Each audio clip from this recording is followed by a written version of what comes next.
السلام عليكم ورحمة الله وبركاته. الحمد لله نحمده ونستعينه ونستغفره ونؤمن به ونتوكل عليه ونعوذ بالله من شرور أنفسنا ومن سيئات أعمالنا. من يهده الله فلا مضل له ومن يضلل فلا هادي له. وأشهد أن لا إله إلا الله وحده لا شريك له وأشهد أن محمدا عبده ورسوله أرسله بالهدى ودين الحق ليظهره على الدين كله ولو كره المشركون. اللهم صل على محمد وعلى آل محمد كما صليت على إبراهيم وعلى آل إبراهيم إنك حميد مجيد.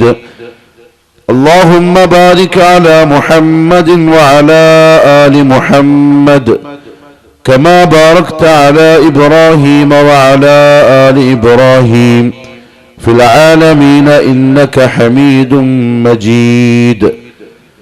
أما بعد فإن خير الكلام كلام الله وخير الهدي هدي محمد صلى الله عليه وسلم وشر الأمور محدثاتها وكل محدثة بدعة وكل بدعة ضلالة وكل ضلالة في النار. أعوذ بالله من الشيطان الرجيم. يا أيها الذين آمنوا اتقوا الله حق تقاته ولا تموتن إلا وأنتم مسلمون. رب اشرح لي صدري ويسر لي أمري واحلل عقدة من لساني يفقه قولي. سبحانك لا علم لنا إلا ما علمتنا إنك أنت العليم الحكيم. ബഹുമാനമുള്ള സഹോദരന്മാരെ, സഹോദരിമാരെ, പ്രിയപ്പെട്ട നാട്ടുകാരെ, അല്ലാഹു സുബ്ഹാനഹു വ തആല അവന്റെ അടിമകൾക്ക് വേണ്ടി തൃപ്തിപ്പെട്ട ദീനായ ഇസ്ലാമിനെ വളരെ കൃത്യമായി അറിയാനും മനസ്സിലാക്കാനും മരിക്കുന്നത് വരെ അത് മുറുകെ പിടിച്ച് ജീവിക്കാനും തൗഫീഖ് നസീബാക്കി അനുഗ്രഹിക്കുമാറാവട്ടെ. യഥാർത്ഥത്തിൽ എന്റെയും നിങ്ങളുടെയും ജീവിതത്തിലെ മുഖ്യമായ ലക്ഷ്യം അതാണ്. ദുനിയാവല്ല ലക്ഷ്യം. ദുനിയാവ് നമ്മുടെ ലക്ഷ്യം ആകാനും പാടില്ല. കാരണം അത് ഇന്നോ നാളെയോ തീരുന്നതാണ്. സൂറത്തുൽ കഹ്ഫിൽ അല്ലാഹു സുബ്ഹാനഹു വ തആല ദുനിയാവിന്റെ ജീവിതത്തെ വിശേഷിപ്പിച്ചത് ആകാശത്തിൽ നിന്നും താഴോട്ട് വന്ന മഴത്തുള്ളികളിൽ അത് ഭൂമിയിൽ പതിച്ചപ്പോൾ പുല്ലുകളും ചെടികളും വൃക്ഷങ്ങളും മുളക്കുന്നു. അത് കുറച്ചു കഴിയുമ്പം വലിയ മരങ്ങളായി വലിയ കാടുകളായി രൂപപ്പെടുന്നു.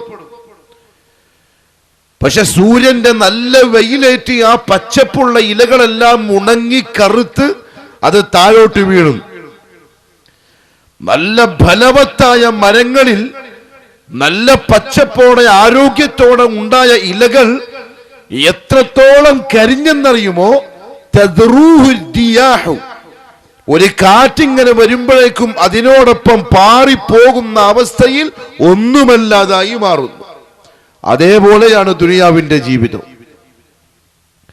അതുകൊണ്ട് തന്നെ നമുക്ക് ആവർത്തിച്ച് പറയാനുള്ളത്, ചിന്തിക്കാനുള്ളത്, പഠിക്കാനുള്ളത് ദുനിയാവുമായി ബന്ധപ്പെട്ട കാര്യമല്ല, മറിച്ച് നമ്മുടെ ജീവിതത്തിന്റെ ലക്ഷ്യം പൂർത്തിയാവാൻ എന്തു വേണമോ അതിനെ സംബന്ധിച്ച അതാണ് നമ്മൾ ഈ പറയുന്നതും നമ്മളുടെ ബാധ്യതയും അതാണ്. യഥാർത്ഥത്തിൽ നമ്മുടെ നാട്ടില് ദീനുൽ ഇസ്ലാമിന്റെ കറകൾ എന്ന രീതിയെ പറ്റി പറയാൻ ഒരു സംഘം വന്നാൽ അള്ളാഹുവിനെ സംബന്ധിച്ച് പറയുന്ന ഒരു കൂട്ടക്കാര് വന്നാൽ മനുഷ്യരോട് അവരുടെ ജീവിതത്തിന്റെ ലക്ഷ്യം വേറെ ഒന്നും ആഗ്രഹിക്കാതെ കൊതിക്കാതെ നിഷ്കളങ്കമായി പറയുന്ന ഒരു സംഘം വന്നു കഴിഞ്ഞാൽ നമ്മൾ ചെയ്യേണ്ടത് എന്താണെന്നറിയുമോ? അതിനൊന്ന് ചെവി കൊടുക്കലാണ്. അതെങ്ങനെയെങ്കിലും ഒന്ന് കേൾക്കാൻ ശ്രമിക്കലാണ്. കേൾക്കരുത് എന്ന് പറയുന്ന ആൾക്കാരുണ്ടാവും, സ്വാഭാവിക. അവര് സലഫികളാണ്, ചിലപ്പം അങ്ങനെയാണ് ഇങ്ങനെയാണ്, നിങ്ങൾ കേൾക്കരുത്, പോവരുത്, അതൊക്കെ എല്ലാ നാടുകളിലും പറയപ്പെടും. അത് ഇന്നും ഇന്നലെയും പറഞ്ഞു തുടങ്ങിയതല്ല, അത് അന്നേ പറയുന്ന വർത്താനാണ്. ലാ തസ്മഉ ലിഹാദൽ ഖുർആൻ. അന്ന് ഖുറൈശികൾ പറഞ്ഞ വാക്ക് അല്ലാഹു എടുത്ത് ഉദ്ധരിക്കാണ് പരിശുദ്ധ ഖുർആനിൽ. അവര് പറഞ്ഞു പരസ്പരം അങ്ങോട്ടും ഇങ്ങോട്ടും, ദാ ഖുർആൻ കേൾക്കല്ലേ. തുഫൈൽ ഇബ്നു അബ്ദു ദൗസി റളിയല്ലാഹു അൻഹു, ദൗസ് ഗോത്രക്കാരനാണ്. അദ്ദേഹം കാഫിറായിരുന്നു, മുശ്രിക്കായിരുന്നു. അതേസമയം നല്ല ബുദ്ധിയുള്ള മനുഷ്യനാണ്. സാലത്തൂനുള്ള എന്റെ ശബ്ദം ചിലപ്പോൾ ദൂരത്ത് നിന്നെല്ലാം കേൾക്കുന്ന ആൾക്കാരുണ്ടാവും. അവര് കേൾക്കാൻ വേണ്ടി പറയാൻ, എന്റെ മുമ്പിലുള്ള ഇവർ തൗഹീദിന്റെ വക്താക്കൾ, അള്ളാഹു ഇസ്തിഖാമത്ത് നസീബാക്കി തരട്ടെ. ഇതെല്ലാം ആവർത്തിച്ചെപ്പോഴും കേൾക്കാൻ ഭാഗ്യം കിട്ടിയവരാണ്. പക്ഷെ എന്തോ ചില കാരണത്താൽ ചിലപ്പോൾ ദൂരൊക്കെ മാറി നിൽക്കുന്ന ആൾക്കാരുണ്ടാവും, അവർ കേൾക്കാൻ വേണ്ടിയിട്ട് പറയാം. തുഫൈൽ ഇബ്നു അബ്ദു ദൗസി റളിയല്ലാഹു അൻഹു കവിയാണ്, ബുദ്ധിമാനാണ്, കച്ചവടക്കാരനാണ്. അദ്ദേഹം കഅബാലയത്തിലേക്ക് ജാഹിലിയ കാലത്ത് തന്നെ തവാഫ് ചെയ്യാനും ഹജ്ജ് ചെയ്യാനും ഒക്കെ വർഷാവർഷം വരും. പക്ഷെ ഈ അടുത്ത സമയത്തായി വരുമ്പോൾ അബൂജഹലിനെ പോലെയുള്ള ഖുറൈശി നേതാക്കന്മാര് അദ്ദേഹത്തെ പ്രത്യേകം ചെന്ന് കാണാൻ തുടങ്ങുന്നുണ്ട്. ഖുസൂസി മുലാഖാത്ത്, തബ്ലീഗിന്റെ ഭാഷയിൽ പറഞ്ഞാൽ അയാൾ പ്രത്യേകിച്ച് ചെന്ന് കണ്ടിട്ട് പറയാണ്, ഇതാ അബ്ദുൽ മുത്തലിബിന്റെ മകൻ മുഹമ്മദ് എന്തല്ലോ പറയുന്നുണ്ട്, കേൾക്കാൻ നിൽക്കണ്ട. കേട്ടവരൊക്കെ അതിന് പെട്ടുപോയിട്ടുണ്ട്. നമ്മൾ ഒരിക്കലും അതിന് പോകാൻ വിചാരിച്ച ചില വൻമരങ്ങളൊക്കെ അത് കേട്ടപ്പോഴേക്കും അതിലെങ്കിൽ ലയിച്ച് അതിന്റെ ആളായി മാറിയിട്ടുണ്ട്.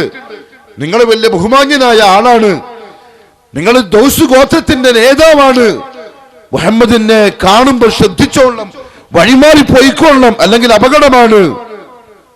തുഫൈൽ പറയാണ് റളിയല്ലാഹു അൻഹു, എനിക്ക് പേടിയാവാൻ തുടങ്ങി. മുഹമ്മദ് സല്ലല്ലാഹു അലൈഹി വസല്ലം തങ്ങളെ പറ്റി അവിടുത്തെ നേതാക്കന്മാര്, അഥവാ ഇന്നലെ വരെ അൽ അമീൻ എന്ന് വിളിച്ച ആളുകള് ഇന്ന് എന്നോട് പറയാണ് കേൾക്കാൻ പാടില്ല. എനിക്ക് പേടിയായി. ഞാൻ എന്റെ ചെവിയിൽ തുണി തിരികെ കയറ്റിയിട്ടാണ് തവാഫ് ചെയ്യാൻ വേണ്ടി പോയത് കഅബയുടെ മുറ്റത്ത്, പേടിച്ചിട്ട്. സാലത്തൂരുള്ള പല ആൾക്കാരും പേടിച്ച പോലെ, കർണാടകത്തിലെ പല ആൾക്കാരും പേടിക്കുന്ന പോലെ. കേക്കല്ലേ കേക്കല്ലേ, അങ്ങനെ പറയും ഇങ്ങനെ പറയും. ഈ പറച്ചല് കേട്ട് കേട്ട് പേടിച്ച് സലഫീന്ന് കേൾക്കുമ്പോൾ തന്നെ പേടിയാവലായി. തുഫൈൽ ഇബ്നു അബ്ദു ദൗസിന്റെ ആദ്യത്തെ അവസ്ഥ അദ്ദേഹം പറയാൻ, എനിക്ക് എന്തോ ഭയം. ഞാൻ ചെവിയിൽ തുണിയും തിരികെ കയറ്റിയിട്ടാണ് തവാഫ് ചെയ്യാൻ പോയത്. പക്ഷേ എനിക്ക് കേൾക്കണേ, ഒരു ദിവസം തവാഫിന് വേണ്ടി ഞാൻ പോയ സമയം ഈ പറഞ്ഞ മുഹമ്മദ് സല്ലല്ലാഹു അലൈഹി വസല്ലം അതിന്റെ ഒരു മൂലയിൽ നിന്ന് എന്തോ ചില കർമ്മങ്ങൾ ചെയ്യുന്നത് ഞാൻ ശ്രദ്ധിച്ചു. നിസ്കരിക്കുകയാണ്. എനിക്ക് വല്ലാത്തൊരു ആകർഷണീയത തോന്നി ആ പ്രവർത്തനങ്ങളിൽ. ഞാൻ കുറച്ച് അടുത്തേട്ട് പോയി.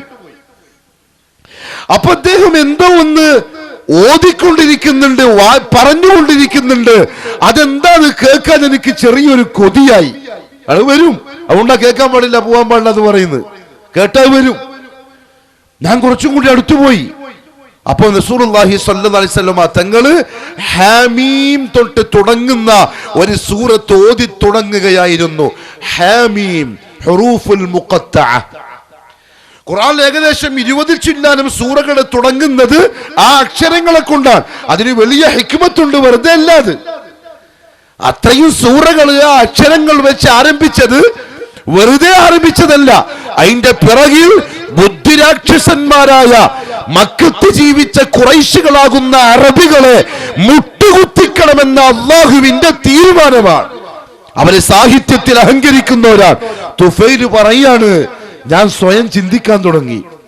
ഞാൻ ബുദ്ധിമാൻ, നല്ലൊരു കവി, നാട്ടിൽ വലിയ സ്ഥാനവും ബഹുമാനമൊക്കെ ഉള്ളയാണ്. ഞാൻ എന്തിനാ ഇവര് പറയുന്ന കേട്ടിട്ട് കേൾക്കാണ്ടിരിക്കുന്നത്? അങ്ങനെയാ മനുഷ്യന്മാരെ ചിന്തിക്കേണ്ടത്. ഈ ആൾക്കാർക്ക് എന്തെങ്കിലും ചിലപ്പോൾ ചില ലാഭങ്ങൾ ഉണ്ടാവും ഞാൻ കേൾക്കാതിരുന്നാൽ. ഞാൻ ചെവി ഇതിന്റെ മുമ്പിൽ പൊത്തിയാൽ ഇവർക്ക് എന്തെങ്കിലും ചിലപ്പോൾ ലാഭമോ മറ്റെന്തെങ്കിലോ കിട്ടാനുണ്ടാവും.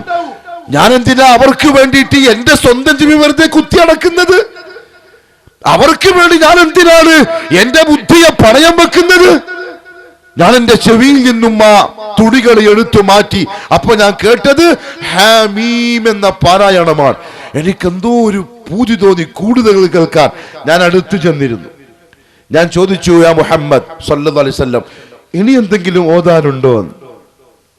കണ്ടിട്ടില്ല നിങ്ങള് ചില തൗഹീദിന്റെ കാര്യങ്ങൾ പറയുന്നത് കേട്ടാൽ എന്തോ പോലെ കണ്ടിരുന്ന ആൾക്കാർ അന്ന് ചിലപ്പോൾ ചെറുതായിട്ടൊന്ന് കേട്ടിട്ടുണ്ടാവും. മുമ്പിലത്തെ കസേരമ വന്നിരിക്കും.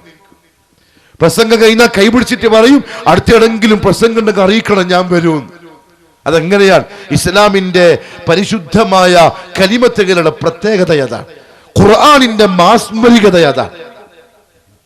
നബി സല്ലല്ലാഹു അലൈഹി വസല്ലം ഹാമീം കൊണ്ട് തുടങ്ങുന്ന ചില സൂറത്തുകൾ ഓതിക്കൊടുത്തു. മക്കത്തുള്ള ഖുറൈശി നേതാക്കന്മാര് തുഫൈലിന്റെ ഈ രംഗം വീക്ഷിക്കുന്ന ദൂരെ നിന്ന് നോക്കിക്കാണുകയാണ്. ഖുർആനിന്റെ ആയത്തുകള് ബുദ്ധിമാനായ, ചിന്താശേഷിയുള്ള, വിവരമുള്ള, വിദ്യാഭ്യാസമുള്ള ദൗസ് ഗോത്രത്തിന്റെ തലവനായ തുഫൈല് കേട്ടു.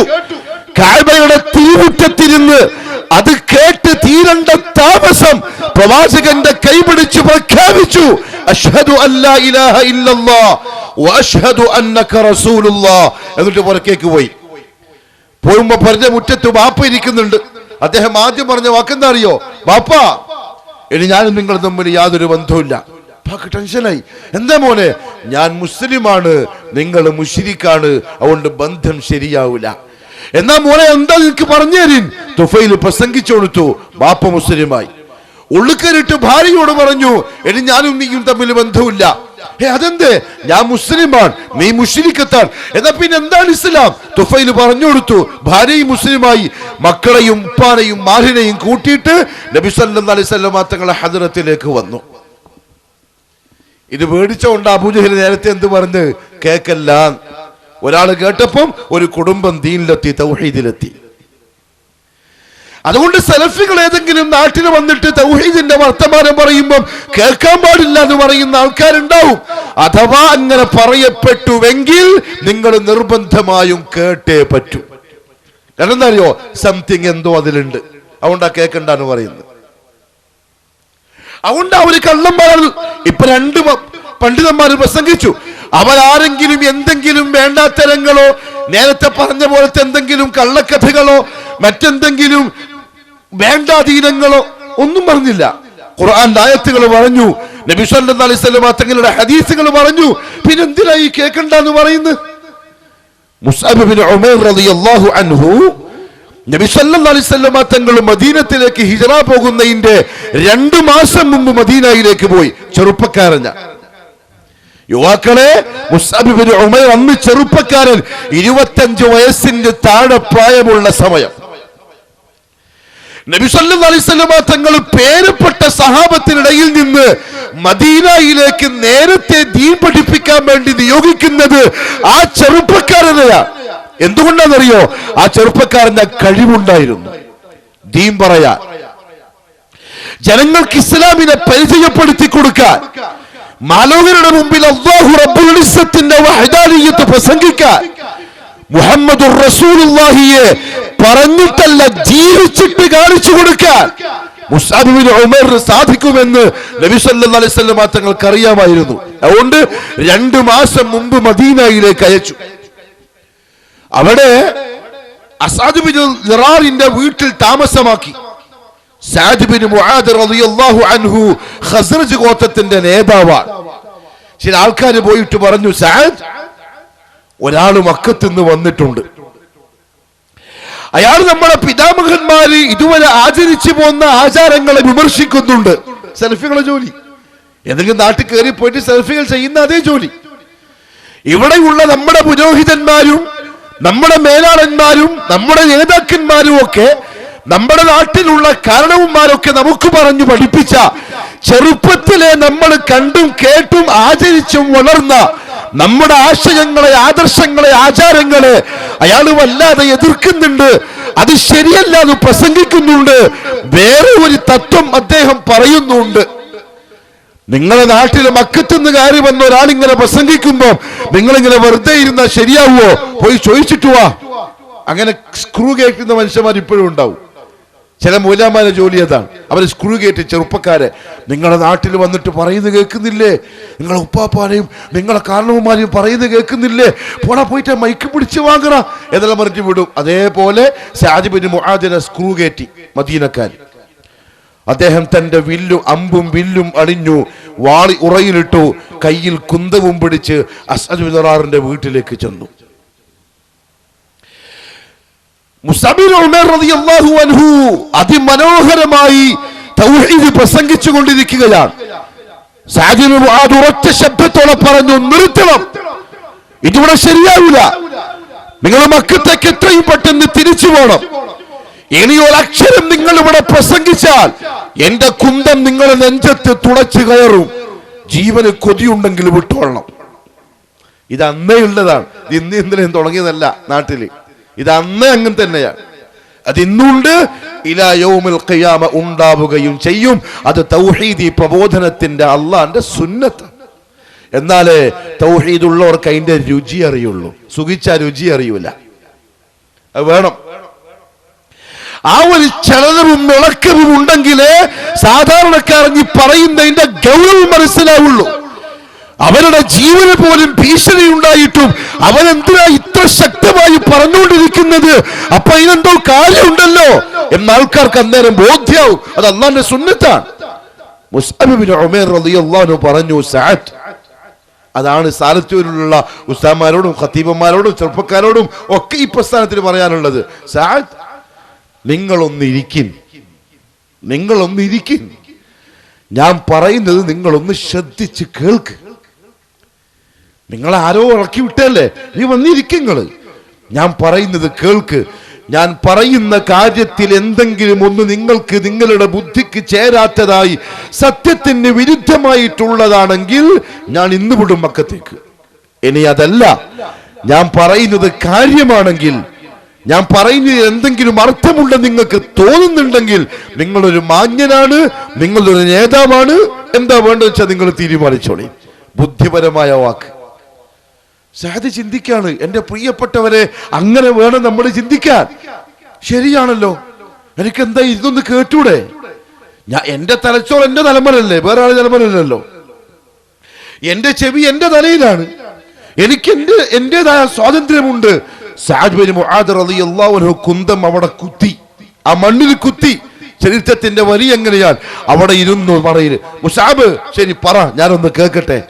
അദ്ദേഹം മനോഹരമായി ഖുർആനിന്റെ ആയത്തുകൾ ഓതി തൗഹീദിന്റെ പ്രസംഗങ്ങൾ നടത്തി കൊടുത്തു. ഇത് കേട്ട് കഴിഞ്ഞപ്പം സഅദ് ബിൻ മുആദ് റളിയല്ലാഹു അൻഹു ചോദിച്ചു, മുസ്അബ്, നിങ്ങൾ ഈ പറയും പോലെ ആവാൻ ഞാൻ എന്താ ചെയ്യേണ്ടത്? ഇങ്ങനെ കേട്ട് കഴിഞ്ഞപ്പോ, നിങ്ങൾ ഈ പറഞ്ഞ പോലെ ആവാൻ ഞാൻ ചെയ്യേണ്ടത് എന്താ? മുസ്അബ് ബിൻ ഉമൈർ റളിയല്ലാഹു അൻഹു പറഞ്ഞു, പോയി കുളിച്ചിട്ട് വാ, ബാക്കി ഞാൻ ചെയ്തുതരാം. സഅദ് എഴുന്നേറ്റ് പോയി കുളിച്ച് ശുദ്ധിയായി വന്നു. മുസ്അബ് റളിയല്ലാഹു തആല അൻഹു ഷഹാദത്ത് ചൊല്ലിക്കൊടുത്തു. അദ്ദേഹം ഷഹാദത്ത് ഏറ്റുവാങ്ങി നേരെ ചെന്നു ഖദ്റജ് ഗോത്രത്തിലേക്ക്. എല്ലാരെയും വിളിച്ചുകൂട്ടി, എന്നിട്ട് പറഞ്ഞു, എന്നെ പറ്റി നിങ്ങളുടെ അഭിപ്രായം എന്താണ്? നല്ല നേതാവാണ്, ചെറുപ്പക്കാരനാണ് സഅദ് റളിയല്ലാഹു അൻഹു. നിങ്ങൾ നല്ല നേതാവാണ്, നിങ്ങൾ വിശ്വസ്തനാണ്, നമുക്ക് ഖൈർ ആഗ്രഹിക്കുന്ന ആളാണ് എങ്കിൽ ഞാനിതാ ഒരു ഖൈർ പറയാൻ പോവുകയാണ്. ലാ ഇലാഹ ഇല്ലല്ലാഹ് അംഗീകരിച്ചോളി, അതിലെ വിജയമുള്ളൂ. നിങ്ങൾ എന്നെ അത്രയും സ്നേഹിക്കുന്നുണ്ടെങ്കിൽ ഇനി നിങ്ങളത് അംഗീകരിക്കാതെ ഞാൻ നിങ്ങളുമായി സംസാരിക്കൂല. ജനങ്ങൾക്ക് ടെൻഷനായി, എല്ലാരും വന്നു, കൈപിടിച്ചു, ഇസ്ലാമായി. നോക്കിയേ, ഒറ്റ ഒരാൾ വന്ന് ഇരുന്നിട്ട് കേട്ടിട്ടേ ഉള്ളൂ. അതുകൊണ്ട് പ്രിയപ്പെട്ടവരെ, നമുക്ക് പറയാനുള്ളത് കേൾക്കണം. നിങ്ങൾ എന്താ പറയുന്നതെന്ന് ശ്രദ്ധിക്കണം, കാരണം അതിൽ കാര്യമുണ്ട്.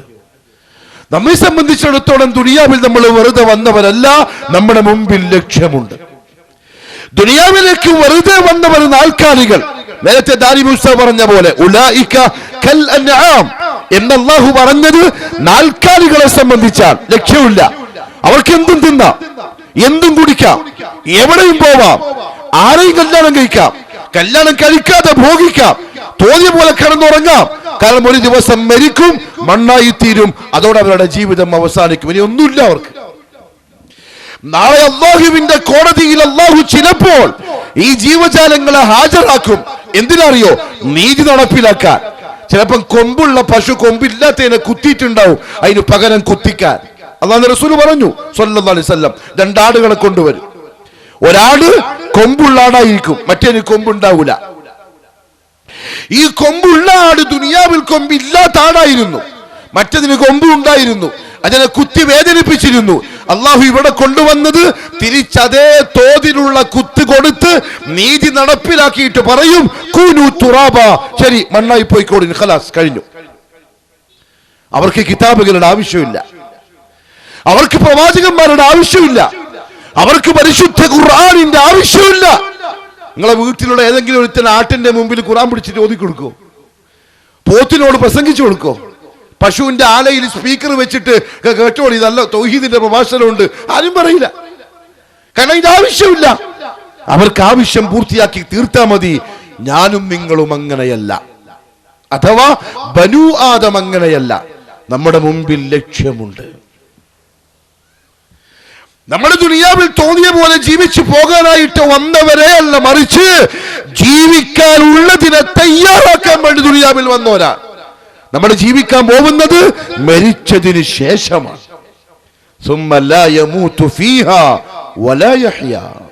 അതാണ് ജീവിതം. അതിനവിടെ അവസാനമില്ല. അവസാനമില്ലാത്ത ജീവിതത്തിന് വേണ്ടി എന്താണോ ചെയ്യേണ്ടത്, തയ്യാറാക്കേണ്ടത്, അതിനു വേണ്ടിയുള്ള അവസരമാണ്, ചാൻസാണ് ദുനിയാവ്. അതുകൊണ്ട് തന്നെ അൽ ഖയ്യിസ് ആരെന്നറിയുമോ? ഏറ്റവും വലിയ ബുദ്ധിമാൻ മരണത്തിന് ശേഷമുള്ള ജീവിതത്തിന് വേണ്ടി ഒരുങ്ങുന്നവൻ. അവിടെയാണ് ലക്ഷ്യത്തിന് വേണ്ടി പ്രവർത്തിച്ചോ ഇല്ലേ എന്നുള്ളത് മനുഷ്യന്മാരെ ചിന്തിക്കുക. ലക്ഷ്യമുള്ളത് കൊണ്ട് തന്നെ അല്ലാഹു സുബ്ഹാനഹു വ തആല ആ ലക്ഷ്യത്തിൽ എത്തിച്ചേരാൻ മനുഷ്യന്റെ മുമ്പിൽ അവതരിപ്പിച്ചിരിക്കുന്ന രാജപാത അതെന്താണ് എന്ന് മനുഷ്യൻ അറിഞ്ഞേ പറ്റൂ. ബനൂ ആദം, മുസ്ലിമും ഹിന്ദുവും ക്രിസ്ത്യാനിയും ജൂതനും അതേപോലെ മജൂസിയും മതമുള്ളവനും ഇല്ലാത്തവനും നിരീശ്വരവാദിയും ആരായാലും അൽ ഇൻസാൻ തലച്ചോറുള്ള മസ്തിഷ്കമുള്ള എഴുകാലിയായി സൃഷ്ടിക്കപ്പെട്ട മനുഷ്യരെന്ന പേര് വിളിക്കപ്പെടുന്ന ഓരോരുത്തരും അവന്റെ റബ്ബ് അവതരിപ്പിച്ച ലക്ഷ്യത്തിലെത്താനുള്ള വഴിയെ സംബന്ധിച്ച് അറിഞ്ഞേ തീരൂ.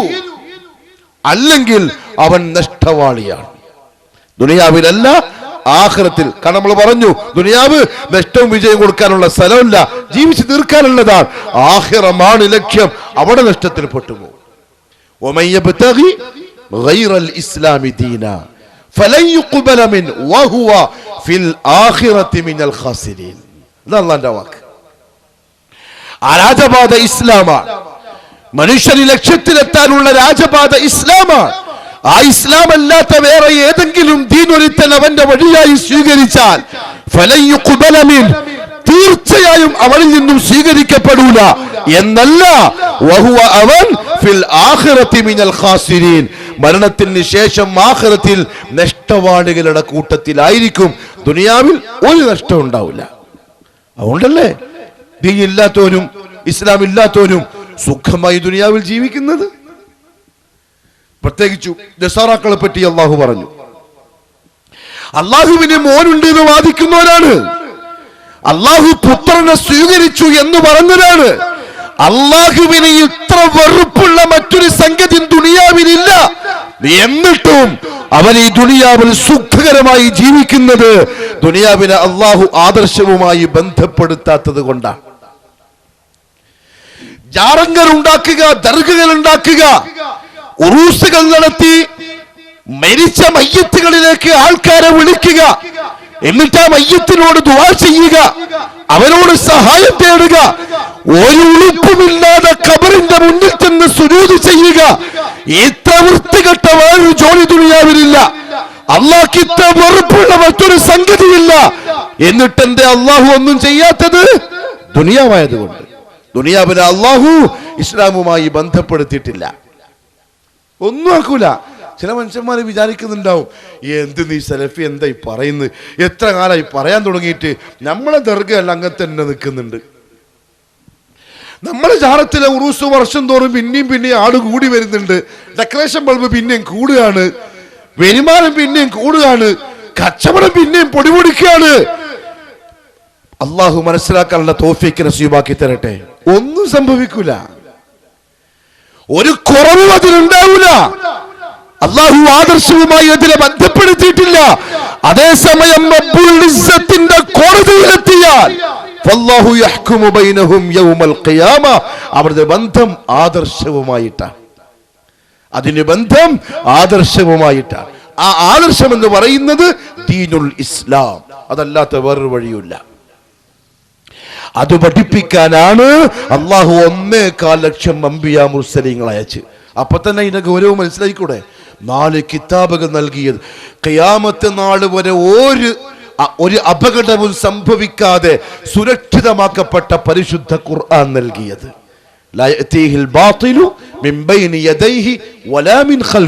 നിങ്ങൾക്ക് പേടിയുണ്ടോ മുസ്ലിമീങ്ങളെ? ഖുർആൻ ആരെങ്കിലും ഇല്ലാണ്ടാക്കി കളയുമെന്ന്? നോ. പള്ളി പൊളിക്കും, മദ്രസയും പൊളിക്കും, കുറെ ആൾക്കാർ മരിക്കും, അതല്ലേ ഇനിയും ഉണ്ടാവും. അതൊന്നും നിൽക്കാൻ പോകുന്നൊന്നുമില്ല. പള്ളി പൊളിച്ചാൽ ദീൻ പോയി പോന്ന് പേടിക്കുന്നുണ്ടെങ്കിൽ ദുനിയാവിൽ ഇന്ത്യ രാജ്യത്തിൽ ലോകാടിസ്ഥാനത്തിൽ തന്നെ ഏതെങ്കിലും പള്ളി ഇനി പൊളിക്കപ്പെട്ടാൽ ദീനുൽ ഇസ്ലാമിൽ എന്തെങ്കിലും സംഭവിക്കുമെന്ന് വിചാരിക്കുന്നുണ്ടോ? വല്ലാഹി സുമ്മ വല്ലാഹി, കോടിക്കണക്കിന് പള്ളി മിനാരങ്ങൾ തകർക്കപ്പെട്ടാലും വിശുദ്ധ ഖുർആനും ഹദീസും പഠിക്കുന്ന മദ്രസകള് കത്തിച്ച് ചുട്ടി ചാമ്പലാക്കിയാലും ദീനുൽ ഇസ്ലാമിന്റെ രോമത്തിന് ഒരു പോറൽ വരൂല ദുനിയാവിന്. കാരണം എന്താ അറിയോ? അത് അള്ളാന്റെ ദീന, മനുഷ്യന്മാരുണ്ടാക്കിയതല്ല. പോവാൻ ചില വ്യാമോഹങ്ങളാണ്. എന്തെങ്കിലും ആക്കിക്കളയാമെന്ന് ഇല്ല, സാധ്യമേ അല്ല. അത്ര സുരക്ഷിതമാക്കപ്പെട്ട ഖുർആൻ അള്ളാഹു നമ്മുടെ കയ്യിൽ തന്നത് ആ രാജപാത പഠിക്കാൻ വേണ്ടിയിട്ടാണ്. അതുകൊണ്ടല്ലേ പരിശുദ്ധ ഖുർആൻ അള്ളാഹു ചോദിക്കുന്നത് മനുഷ്യരോട് അഫലാ തഅഖിലൂൻ അഫലാ തദക്കറൂൻ അഫലാ തതഫക്കറൂൻ അഫലാ തദബ്ബറൂൻ അഫലാ തുബ്സിറൂൻ അഫലാ തസ്മഊൻ. എന്തിനാ ഈ ചോദ്യം പരിശുദ്ധ ഖുർആനിൽ? പ്രിയപ്പെട്ടവരെ, എന്തിനാ അല്ലാഹു ഇത് ചോദിക്കുന്നത്? ജുമാഅത്ത് പള്ളി ചെന്ന് ഖത്തീബ് ചാനെ പിടിച്ചിട്ടിട്ട് പറയണം എന്താ ഈ വാക്കിന്റെ അർത്ഥം. ഖാദിയാനെ വിളിച്ചിട്ട് പറയണം. ആ സലഫികൾ വന്ന് SKSMന്റെ പ്രവർത്തകർ വന്ന് എന്തെല്ലോ പ്രസംഗിച്ചു പോയിട്ടുണ്ട്, ഖുർആൻ ഇന്ന ആയത്തൊക്കെ ഉണ്ട് എന്ന് പറയുന്നുണ്ട്, എന്താ ഇതിന്റെ അർത്ഥം?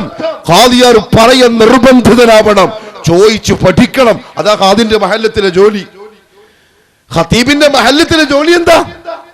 ആളുകൾക്ക്, മഹല്ലുവാസികൾക്ക് ദീൻ പഠിപ്പിക്കലാണ്. ദീൻ എവിടുന്ന് പഠിപ്പിക്കണം? ദീൻ എവിടുന്ന് പഠിപ്പിക്കണം?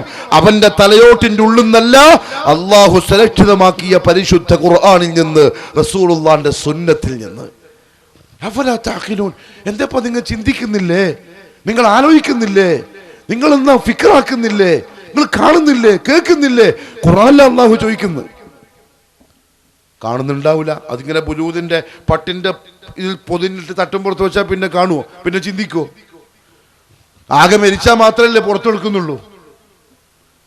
അതാ സലഫികളോടുള്ള ദേഷ്യത്തിന്റെ ഒരു കാര്യം, അവർ ഉമ്മത്തിന്റെ കയ്യിൽ ഖുർആൻ കൊടുത്തു എന്നുള്ളത്. അവർ മനുഷ്യരുടെ കയ്യിൽ പരിശുദ്ധ ഖുർആൻ എടുത്തു കൊടുത്തു. തട്ടുമ വെക്കാനുള്ളതല്ല, മരിച്ച വീട്ടിൽ ഓതി തീർക്കാനുള്ളതല്ല.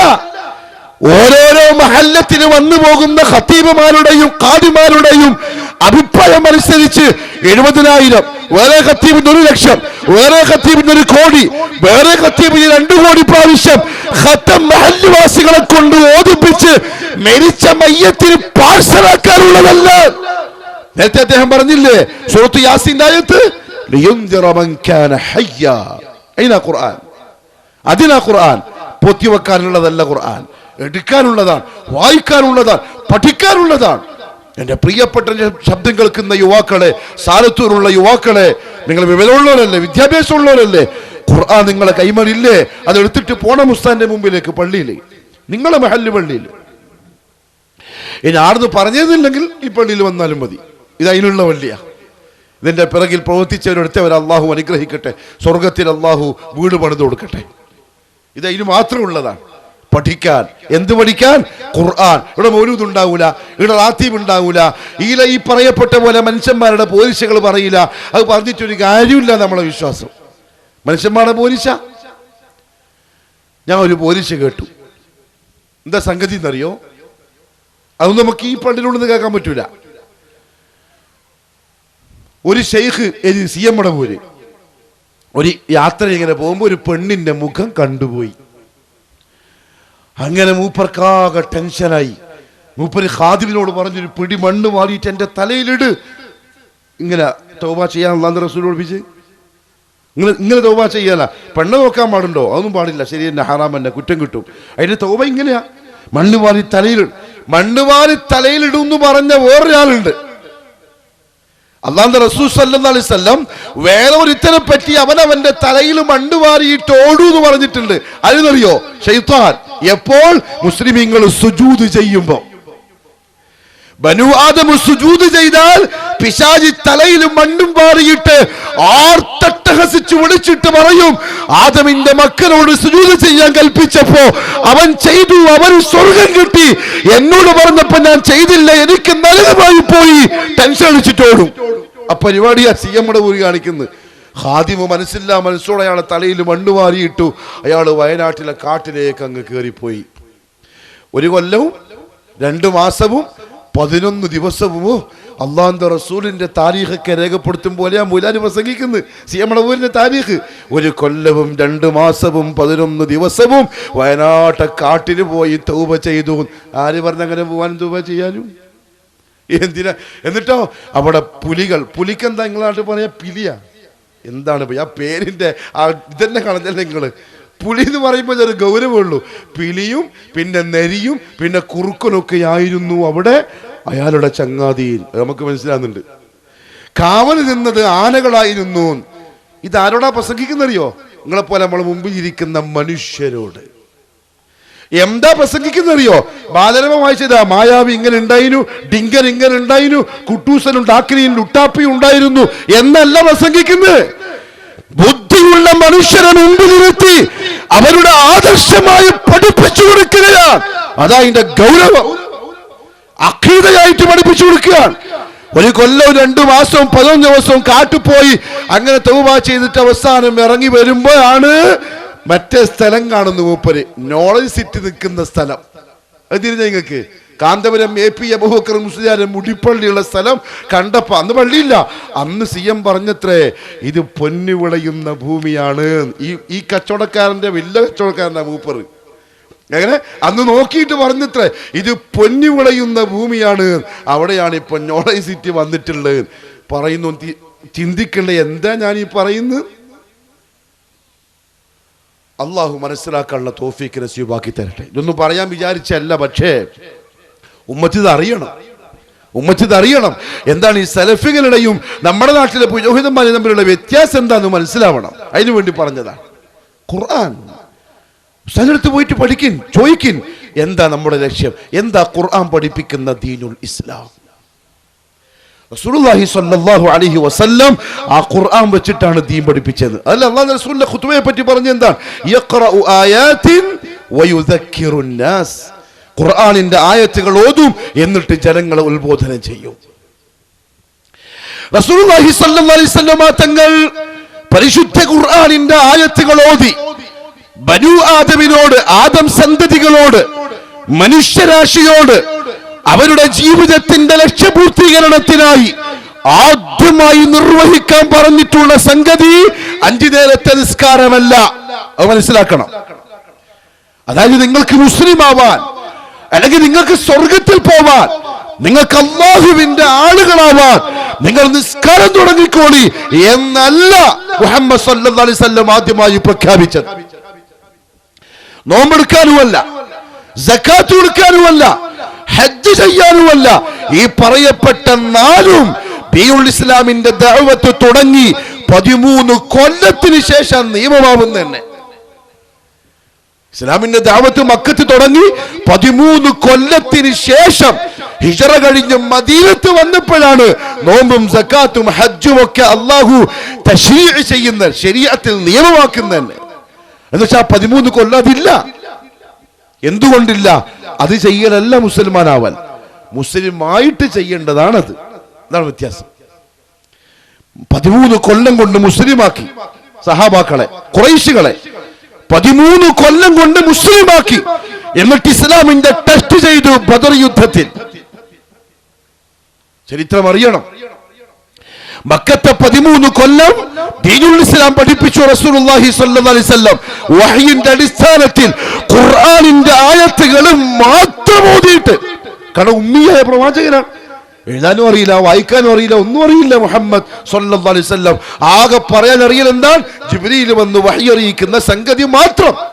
13 കൊല്ലം പഠിപ്പിച്ചു, മക്കത്ത് മദീനത്തേക്ക് വിട്ടു. ആദ്യത്തെ വർഷം തന്നെ എക്സാം. 13 കൊല്ലം പഠിച്ച ഇസ്ലാമിൽ ആദ്യത്തെ സ്റ്റെപ്പ് തൗഹീദ് നേരെ ആയിട്ടുണ്ടോ ഇല്ലേ? ആ 300 ചില്ലാനം ബദരീങ്ങള് 100-ൽ 110 പാസ്. അത് കഴിഞ്ഞപ്പോഴേക്കും പിന്നെ ഓരോന്നോരോ നിയമം. ഇപ്പൊ റെഡിയാണ്. ഇനി നിസ്കരിച്ചോ, നോമ്പെടുത്തോ, സക്കാത്ത് ഇതാ, ഹജ്ജ് ചെയ്തോ, ഇനി ഉംറ ചെയ്തോ, ഇനി സദഖ ചെയ്തോ, അങ്ങനെ അങ്ങനെ അങ്ങനെ ഓരോന്നോരോന്ന് എന്ന് പറഞ്ഞാൽ മുസ്ലിം ആവലാണ് ആദ്യം. എങ്കിൽ എന്താണ് ആ മുസ്ലിമാവ എന്ന് പറഞ്ഞാൽ? ഒന്നുമില്ല, അടിമ അവന്റെ ഉടമയുമായി ഒരു കരാറിൽ ഒപ്പുവെക്കലാണ്, ഒരു ഉടമ്പടി ചെയ്യലാണ്. അതിന്റെ പേരാണ് ഇസ്ലാം. അതുകൊണ്ട് മുസ്ലിമീങ്ങൾക്ക് നിയമാവലികൾ, അതിർവരമ്പുകൾ, ബൗണ്ടറികൾ. മുസൽമാന് തോന്നിയ പോലെ ജീവിക്കാൻ പറ്റൂല. അവന്റെ കച്ചവടം, അവന്റെ സാമ്പത്തികം, അവന്റെ ദാമ്പത്യം, കുടുംബം, മക്കള്, വേഷവിധാനം, സ്വഭാവം, അവരുമായി ബന്ധപ്പെട്ട സർവ്വതും 4 മതിലുകൾ കൊണ്ട് കെട്ടിവിരിയപ്പെട്ട നിയമാവൃതമായ കാര്യങ്ങളാണ്. എന്തുകൊണ്ട്? ഓ മുസ്ലിമാ, ഒരു അല്ലാഹ്ക്ക് കരാറ് കൊടുത്തവനാണ്. അല്ലാഹ്, ഞാൻ അങ്ങനെ ജീവിച്ച് തെളിയിക്കാൻ തയ്യാറാണ്. എന്താണോ നീ കൽപ്പിച്ചത് അങ്ങനെ. അതാണ് നിയമങ്ങൾ, അതാണ് നിയമങ്ങൾ. അതുകൊണ്ട് തോന്നിയ പോലെ ആവൂല മുസ്ലിം. റസൂലുള്ളാഹി സ്വല്ലല്ലാഹു അലൈഹി വസല്ലമ തങ്ങൾ ആ പഠിപ്പിച്ച ഇൽമ് യഥാർത്ഥത്തിൽ എൻ്റെ പ്രിയപ്പെട്ടവരെ നമ്മുടെ നാട്ടിലുള്ള സാധാരണക്കാരന്റെ മുമ്പിൽ ഒളിപ്പിച്ചു വെക്കപ്പെട്ടിട്ടുണ്ട്. ഒരുപക്ഷെ മുജാഹിദ് പ്രസ്ഥാനം, ഈ സംഘടന ആ ഇൽമിനെ മണ്ണ് തോണ്ടി പുറത്തെടുത്ത ആളുകളെ കേൾപ്പിക്കാൻ തുടങ്ങിയിരിക്കുകയാണ്. നമ്മുടെ ജോലി. നേരത്തെ വന്ന രണ്ടുപേരും പറഞ്ഞല്ലോ, അധ്യക്ഷനും പറഞ്ഞല്ലോ, ഓരോ ഗ്രാമങ്ങളിലും ഓരോ മുക്കിലും മൂലയിലും മുസ്ലിം ഉമ്മത്തിനെ ഈ പുരോഹിതന്മാർ ഒളിപ്പിച്ചു വെച്ച ഈ ഇൽമ് നമുക്ക് കേൾപ്പിക്കണം. ഇത് നമ്മുടെ ഉത്തരവാദിത്തമാണ്. وَمَنْ أَحْسَنُ قَوْلًا مِّمَّنْ دَعَا إِلَى اللَّهِ. ആയത്ത് എന്ത് രസാന്നറിയോ കേൾക്കുമ്പോ? وَمَنْ أَحْسَنُ قَوْلًا, ഏറ്റവും നല്ല വാക്ക് പറയുന്നവൻ ആരാണുള്ളത്? മിമ്മൻ ദഅ ഇലല്ലാഹ്, അല്ലാഹുവിലേക്ക് ജനങ്ങളെ ക്ഷണിക്കുന്നവനേക്കാൾ. ഇതാണ് നാം ഈ ചെയ്യുന്ന ഡ്യൂട്ടി. നമുക്ക് അല്ലാഹുവിനെ പറ്റിയേ പറയാനുള്ളൂ, നമുക്ക് അല്ലാഹുവിന്റെ വലുപ്പമേ പറയാനുള്ളൂ. അല്ലാഹുവിന്റെ കിബ്രിയ, അവന്റെ ഖുദ്റത്ത്, അവന്റെ വലുപ്പം, അവന്റെ മുൽക്ക്. അല്ലാഹു പറഞ്ഞില്ലേ സൂറത്ത് മുദ്ദസ്സിറിൽ, വറബ്ബക ഫകബ്ബിർ. നബിയേ, നീ നിന്റെ റബ്ബിന്റെ വലുപ്പം പറ. നമുക്ക് ഔലിയാക്കളെ വലുപ്പം പറഞ്ഞിട്ട് കാര്യം കിട്ടാനില്ല. അതിനർത്ഥം ഔലിയാക്കൾ ഇല്ല എന്നല്ല കേട്ടോ, ഉണ്ട്. കറാമത്തുണ്ടോ? ഉണ്ട്. അതിലൊന്നും ഒരു സംശയമില്ല. അവരെ ആദരിക്കണ്ടേ? ആദരിക്കണം. അവരെ ബഹുമാനിക്കണ്ടേ? ബഹുമാനിക്കണം. പക്ഷെ പിരാന്തന്മാരെ ബഹുമാനിക്കൽ ഇസ്ലാമിലില്ല. ഇല്ല. മാനസിക രോഗികളെ ബഹുമാനിക്കൽ ഇസ്ലാമിലില്ല. ശരീഅത്തിന്റെ നിയമത്തിനോട് കൂറുപാലിക്കാത്തവനെ ആദരിക്കൽ ഇസ്ലാമിലില്ല. താടി പഠിച്ച തങ്കന്മാരെ ബഹുമാനിക്കൽ ഇസ്ലാമിലില്ല. ചരടും മുറുക്കും ഏസും തൂക്കുന്ന ബാബുമാരെ ബഹുമാനിക്കൽ ഇസ്ലാമിലില്ല. സാധാരണക്കാരന്റെ വീട്ടിൽ കുപ്പി തൂക്കി കൊടുക്കുന്ന പൗരോഹിത്യത്തെ ബഹുമാനിക്കൽ ഇസ്ലാമിലില്ല. ദീനുൽ ഇസ്ലാമിന് ഘടകവിരുദ്ധമായി ജീവിക്കുന്ന ഇസ്ലാമിന്റെ നാമധാരികളെ ആദരിക്കൽ ഇസ്ലാമിലില്ല. ഔലിയാക്കളെ ബഹുമാനിക്കണം. അതങ്ങനെ തന്നെ മനസ്സിലാക്കണം. ഞാൻ അറിഞ്ഞുകൊണ്ട് മനഃപൂർവ്വം പറയുന്നതാണ്. എല്ലാവർക്കും ഇസ്ലാം ഇസ്ലാം ഇസ്ലാം നോക്കുമ്പോ ഒന്നുമില്ല, തൗഹീദ് വരെയില്ല. പിന്നെന്താ ആദരവാണ് അവർക്ക്? അവരെ അള്ളാഹു ഖുർആനിൽ വിളിച്ച ജോലി ജാഹിലി എന്നാണ്. ജാഹിലികളാണെങ്കിലും ആദരിക്കാൻ പോവോ? ഖുർആൻ അല്ലാഹ് വിളിച്ച പേര് അവർക്ക് ജാഹിൽ എന്നാണ്. അതെ, ആ ഇൽമ ഒളിപ്പിച്ചു വെക്കപ്പെട്ടിട്ടുണ്ട്. അഥവാ ഒരടിമ അള്ളാഹുവിന് കൊടുത്ത കരാർ എന്താണോ ആ കരാറിനെ ഒളിപ്പിച്ചു. എന്നിട്ട് ബാക്കി കാര്യങ്ങളൊക്കെ വിശദമായി നമ്മളെ പഠിപ്പിച്ചു. അതുകൊണ്ട് തന്നെ മുജാഹിദ് പ്രസ്ഥാനം ഓരോ നാട്ടിലും ചെന്ന് ചോദിക്കുന്ന ഒരു ചോദ്യമുണ്ട്. പ്രിയപ്പെട്ട മുസ്ലിമീങ്ങളെ അല്ലെങ്കിൽ നാട്ടുകാരെ, നിങ്ങളൊന്ന് ചിന്തിച്ചു നോക്കി, നിങ്ങൾ സ്വന്തം നഫ്സിനോടൊന്ന് ചോദിച്ചു നോക്ക്. ഇസ്ലാം കാര്യം 5 എന്ന് നമ്മൾ എണ്ണി പഠിച്ചിട്ടുണ്ട്. സ്വർഗത്തിൽ പോവാൻ ആഗ്രഹിച്ചിട്ടായി പഠിച്ചത്. സ്വർഗത്തിൽ പോവാനാണ് നമ്മളെ ആഗ്രഹം. നമ്മൾ ഈ ചെയ്യുന്നതെല്ലാം ആ ലക്ഷ്യത്തിലാണ്. അതിനു വേണ്ടിയല്ലേ മക്കളെ മദ്രസയിൽ അയച്ചത്, അതിനു വേണ്ടിയല്ലേ പള്ളി ഉണ്ടാക്കിയത്, അറബി കോളേജ് ഉണ്ടാക്കിയത്, ദർസ് ഉണ്ടാക്കിയത്, ഇമാമുമാരെ വെക്കുന്ന, ഉസ്താദുമാരെ വെക്കുന്ന അതിനു വേണ്ടിയിട്ടാണ്. സാധാരണക്കാർക്ക് വേറെ ലക്ഷ്യങ്ങളൊന്നുമില്ല. എങ്കിൽ ആ ഇസ്ലാം കാര്യങ്ങളിൽ ഒന്നാമത്തതിനെ 2 വരിയിൽ ഒതുക്കി 4 തൊട്ട് 5 വരെയുള്ള കർമ്മങ്ങളെ പറ്റി വിശദമായി നമ്മളെ പഠിപ്പിച്ചു. അത് യാദൃച്ഛികമായി സംഭവിച്ചതല്ല, മറിച്ച് ലക്ഷ്യത്തിൽ നിന്ന് മുസൽമാനെ പിടിച്ച് പുറത്തിടാൻ ജൂതനുണ്ടാക്കിയ പ്ലാൻ അനുസരിച്ച് ഷിയാക്കൾ കടത്തിക്കൂട്ടിയതിന്റെ അടിസ്ഥാനത്തിലാണ് ഉസ്താദുമാരെ ഇൽമിനെ ഒളിപ്പിച്ചു വെച്ച്. പെട്ടെന്നുണ്ടായ സംഭവമല്ല. ഏതുപോലെ എന്നറിയുമോ? ജൂതന്മാർക്ക് തൗഹീദ് എന്താണെന്നറിയാം. അവര് തൗറാത്തിലും കേട്ടിട്ടുണ്ട്, ഇഞ്ചീലിലും കേട്ടിട്ടുണ്ട്, ഖുർആനും അവര് കേട്ടിട്ടുണ്ട്. അവർക്ക് കൃത്യമായിട്ടറിയാം തൗഹീദ് യാഥാർത്ഥ്യമായാൽ, അല്ലാഹുമായിട്ടുള്ള കരാറിന് സത്തയുണ്ടായാൽ, അല്ലാഹു കൊടുത്ത ഉടമ്പടി മനുഷ്യന് പൂർത്തിയാക്കാൻ തീരുമാനിച്ചാൽ ആകാശ ലോകത്തിന്റെ വാതിലുകൾ തുറക്കപ്പെടലായി, മുസ്ലിം ഉമ്മത്ത് ഇസ്സത്തിലാവലായി എന്ന് ജൂതനറിയാം. അതുകൊണ്ട് തന്നെ അത് തകർക്കപ്പെടേണ്ടതുണ്ട്. ജൂതൻ ചിന്തിച്ചു, ജൂതനാണ് നമ്മുടെ ശത്രു. അതുകൊണ്ട് പള്ളി വിളിക്കുമ്പം കരയ്യ, മദ്രസ വിളിക്കുമ്പം കരയ്യ. ഫലസ്തീനിൽ ഇസ്രായേൽ വന്നിട്ട് ബോംബിട്ടപ്പോ നമ്മൾ കരഞ്ഞു. ആയിക്കോട്ടെ, കരഞ്ഞോട്ടെ, മുസ്ലിം അല്ലേ, മനസ്സിലും ടെൻഷൻ ഉണ്ടാവും. അതിനേക്കാളും വല്ല കരച്ചിലെപ്പോഴാ കരണ്ടെന്നറിയോ? ഉള്ളാളത്തെ ജാറം കാണുമ്പോ, അല്ലെങ്കിൽ ദർഗ കാണുമ്പോ, അല്ലെങ്കിൽ ചരട് കെട്ടിയ മുസൽമാനെ കാണുമ്പം, ഉറുക്ക് കെട്ടിയ മുസൽമാനെ കാണുമ്പം, കടലാസിന്റെ തുണ്ടില് അറബി അക്ഷരങ്ങൾ കുറിച്ചിട്ട് സാധാരണക്കാരന്റെ വീട്ടിൽ ഒട്ടിക്കാൻ കൊടുക്കുന്ന മൗലവിമാരെ കാണുമ്പോൾ നെഞ്ചു പൊട്ടിക്കരയണം. ജൂതൻ അവിടെ ജയിക്കുകയാണ്, മുസ്ലിം തോക്കുകയാണ്. എന്തുകൊണ്ടറിയോ? നിസ്കാരക്കാരെ ഇല്ലാണ്ടാക്കിയിട്ട് നേടാനൊന്നുമില്ല. പള്ളിയിൽ ആൾക്കാർ വരാതിരിക്കാൻ അതിനൊരു നേട്ടമില്ല. മുസ്ലിം ഉമ്മത്തിനെ കൊണ്ട് സകാത്ത് കൊടുപ്പിക്കുന്ന ഇല്ലാണ്ടാക്കുക, മുസ്ലിം ഉമ്മത്തിനെ കൊണ്ട് റമദാൻ എങ്ങനെയെങ്കിലും ചായ കുടിപ്പിക്കുക, അതൊന്നും ജൂതൻ ചിന്തിക്കൂല. അവിടെ പള്ളിയിൽ ഇഷ്ടം പോലെ ആളുണ്ടാവും, എല്ലാവരും നോമ്പ് കൊടുക്കും. ജൂതന്റെ പ്രശ്നം എന്താ അറിയോ? ഇതൊക്കെ ചെയ്യണമെങ്കിൽ ആദ്യം പോലെ എന്ത് വേണം? അള്ളാഹിനോടുള്ള ഈ കരാറ് ശരിയാവണം. അതിനെ അവൻ തകർക്കാൻ തീരുമാനിച്ചു. നമ്മൾ വിഷമിക്കേണ്ടതും പ്രയാസപ്പെടേണ്ടതും ഈ ജാറവ്. അതുകൊണ്ടല്ലേ പ്രിയപ്പെട്ടവരെ ഉലമാക്കൾ പറയാൻ കാരണം, ഇപ്പൊ ഇസ്രായേലിനോട് നമുക്ക് എന്ത് ചെയ്യണം? ബൈക്കോട്ട് ചെയ്യുക, ഉൽപ്പന്നങ്ങളെ ബഹിഷ്കരിക്കുക. എന്ത് പറയും? കോള കുടിച്ചൂടാ, പെപ്സി കുടിച്ചൂടാ, എല്ലാവരും കുടിക്കുന്നുണ്ട്, പറയുന്നുണ്ട്, കുടിക്കുന്നുണ്ട്. ആ മൊബൈൽ വാങ്ങിക്കൂടാ, ഈ കാറ് വാങ്ങിക്കൂടാ, ആ ബെഡ്ഷീറ്റ് വാങ്ങിക്കൂടാ, ഈ തലങ്ങാണി ഉപയോഗിച്ചൂടാ. എന്തേ? അത് അവരുണ്ടാക്കും, നമ്മൾ ഉപയോഗിക്കും. നമുക്ക് വേണ്ടി ഉണ്ടാക്കാനായിട്ട് അള്ളാഹ് സൃഷ്ടിച്ച കൂട്ടക്കാരാ അവര് ചിന്തിക്കും, അവരുണ്ടാക്കും. നമ്മൾ അറബികൾ പൈസക്കാർ വാങ്ങിയിട്ട് നമ്മൾ വണ്ടിയിൽ ഓടും, മൊബൈൽ ഉപയോഗിക്കും. അത് നമ്മളെ ഇസ്സത്ത്. അള്ളാഹു മുസ്ലിം ഉമ്മത്തിന്റെ ഇസ്സത്തിനെ ഉയർത്തി തരട്ടെ. പക്ഷെ ബൈക്കോട്ടെ എന്തിനറിയോ?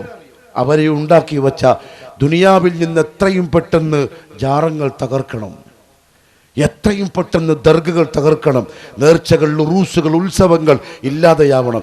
ഈ താടിയും പഠിച്ച് തങ്ങന്മാരെന്നും പറഞ്ഞ് ഇങ്ങനെ നിൽക്കുന്ന മനുഷ്യന്മാരില്ലേ എഴുതി കൊടുക്കുന്നത്, അവരെ ഇല്ലാതെയാവണം മുസ്ലിം ഉമ്മത്തിൽ എന്ന് പറഞ്ഞാൽ അവരെ കൊല്ലണം എന്നല്ല, ആ ഒരു സമ്പ്രദായം ഇല്ലാതെയാവണം. അതിനെ ഞാൻ ബഹിഷ്കരിക്കേണ്ടത്. കാരണം അതാണ് അല്ലാഹുവിനെ വെറുപ്പിക്കുന്നത്, ആ കാര്യമാണ് അല്ലാഹുവിനെ ദേഷ്യം പിടിപ്പിക്കുന്നത്. അതെന്ന് മുസ്ലിം ഉമ്മത്ത് ഒഴിവാക്കിയോ അന്ന് അള്ളാഹ് കൊടുത്ത കരാറ് പൂർത്തിയായി, അള്ളാഹിന്റെ സഹായം വരവായി. ബദരീങ്ങൾക്ക് വന്ന പോലെ കൃത്യമായിട്ട് പൂർത്തിയായി കൊടുത്തു. എന്താണ് ഉടമ്പടി? ലാ ഇലാഹ ഇല്ലല്ലാഹ്. ഇത് കഴിഞ്ഞിട്ട് പ്രിയപ്പെട്ടവരെ ബാക്കി എന്തുള്ളൂ. നേരത്തെ അദ്ദേഹം പറഞ്ഞില്ലേ, ദാലിമിസ പറഞ്ഞില്ലേ, ഇത് പറയൂ മുജാഹിദീങ്ങൾ വന്നു, ഓ ഇപ്പൊ തുടങ്ങും തൗഹീദ് ശിർക്ക്, തൗഹീദ് ശിർക്ക്. പിന്നെ എന്താ പറയേണ്ടത് നമ്മൾ ദുനിയാവിൽ? സിയമ്മണപൂരി ഉള്ളാളം അതാ പറഞ്ഞു കൊടുക്കണ്ട്. അല്ലാഹ് റബ്ബുൽ ആലമീൻ, റബ്ബുൽ ആലമീൻ. മുആദ് ഇബ്നു ജബൽ റളിയല്ലാഹു അൻഹു യമനിലേക്ക് പോവാണ്, ദഅവത്തിന് പോവാൻ. നബി സല്ലല്ലാഹു അലൈഹി വസല്ലം അദ്ദേഹത്തിന്റെ കുതിരയുടെ കടിഞ്ഞാൻ പിടിച്ച് മദീനയുടെ കവാടം വരെ നടന്നു. ആ നടത്തത്തിനിടയിൽ നൽകിയ ഉപദേശങ്ങളിൽ ഒന്ന്, വൽയകുൻ അവ്വലു മാ തദ്ഊഹും ഇലൈഹി അല്ലാ ഇലാഹ ഇല്ലല്ലാഹ്. ഏ മുആദ്, നീ അവിടെ ചെന്ന് ആദ്യമായി പ്രസംഗിക്കേണ്ടത് ലാ ഇലാഹ ഇല്ലല്ലാഹ്. അതാ സലഫികൾ ചെയ്യുന്നത്. അപ്പൊ ആരാ ശരിക്കും പറഞ്ഞ പാരമ്പര്യമുള്ളവര്? ആരാ റസൂലുള്ളാഹിന്റെ ആ ഉത്തരവാദിത്വം ഏറ്റെടുത്തവര്? എന്താ പ്രസംഗിക്കേണ്ടത്? ലാ ഇലാഹ ഇല്ലല്ലാഹ്. വഇൻ അതാഊക, അതവര് കേട്ടനുസരിച്ച് അവർ തൗഹീദിൽ വന്നാൽ വഅ്മുറുഹും, നീ അവരോട് കൽപ്പിക്കണം, ഇന്നല്ലാഹ ഖദ് ഇഫ്തറദ അലൈക്കും 5 സ്വലവാത്തിൻ യൗമൻ വലൈല. ഇനി എന്ത് ചെയ്യണം? അല്ലാഹു 5 നേരം രാത്രിയും പകലും നിസ്കാരം നിർബന്ധമാക്കിയിട്ടുണ്ട്, അത് നിസ്കരിക്കാൻ പറയണം.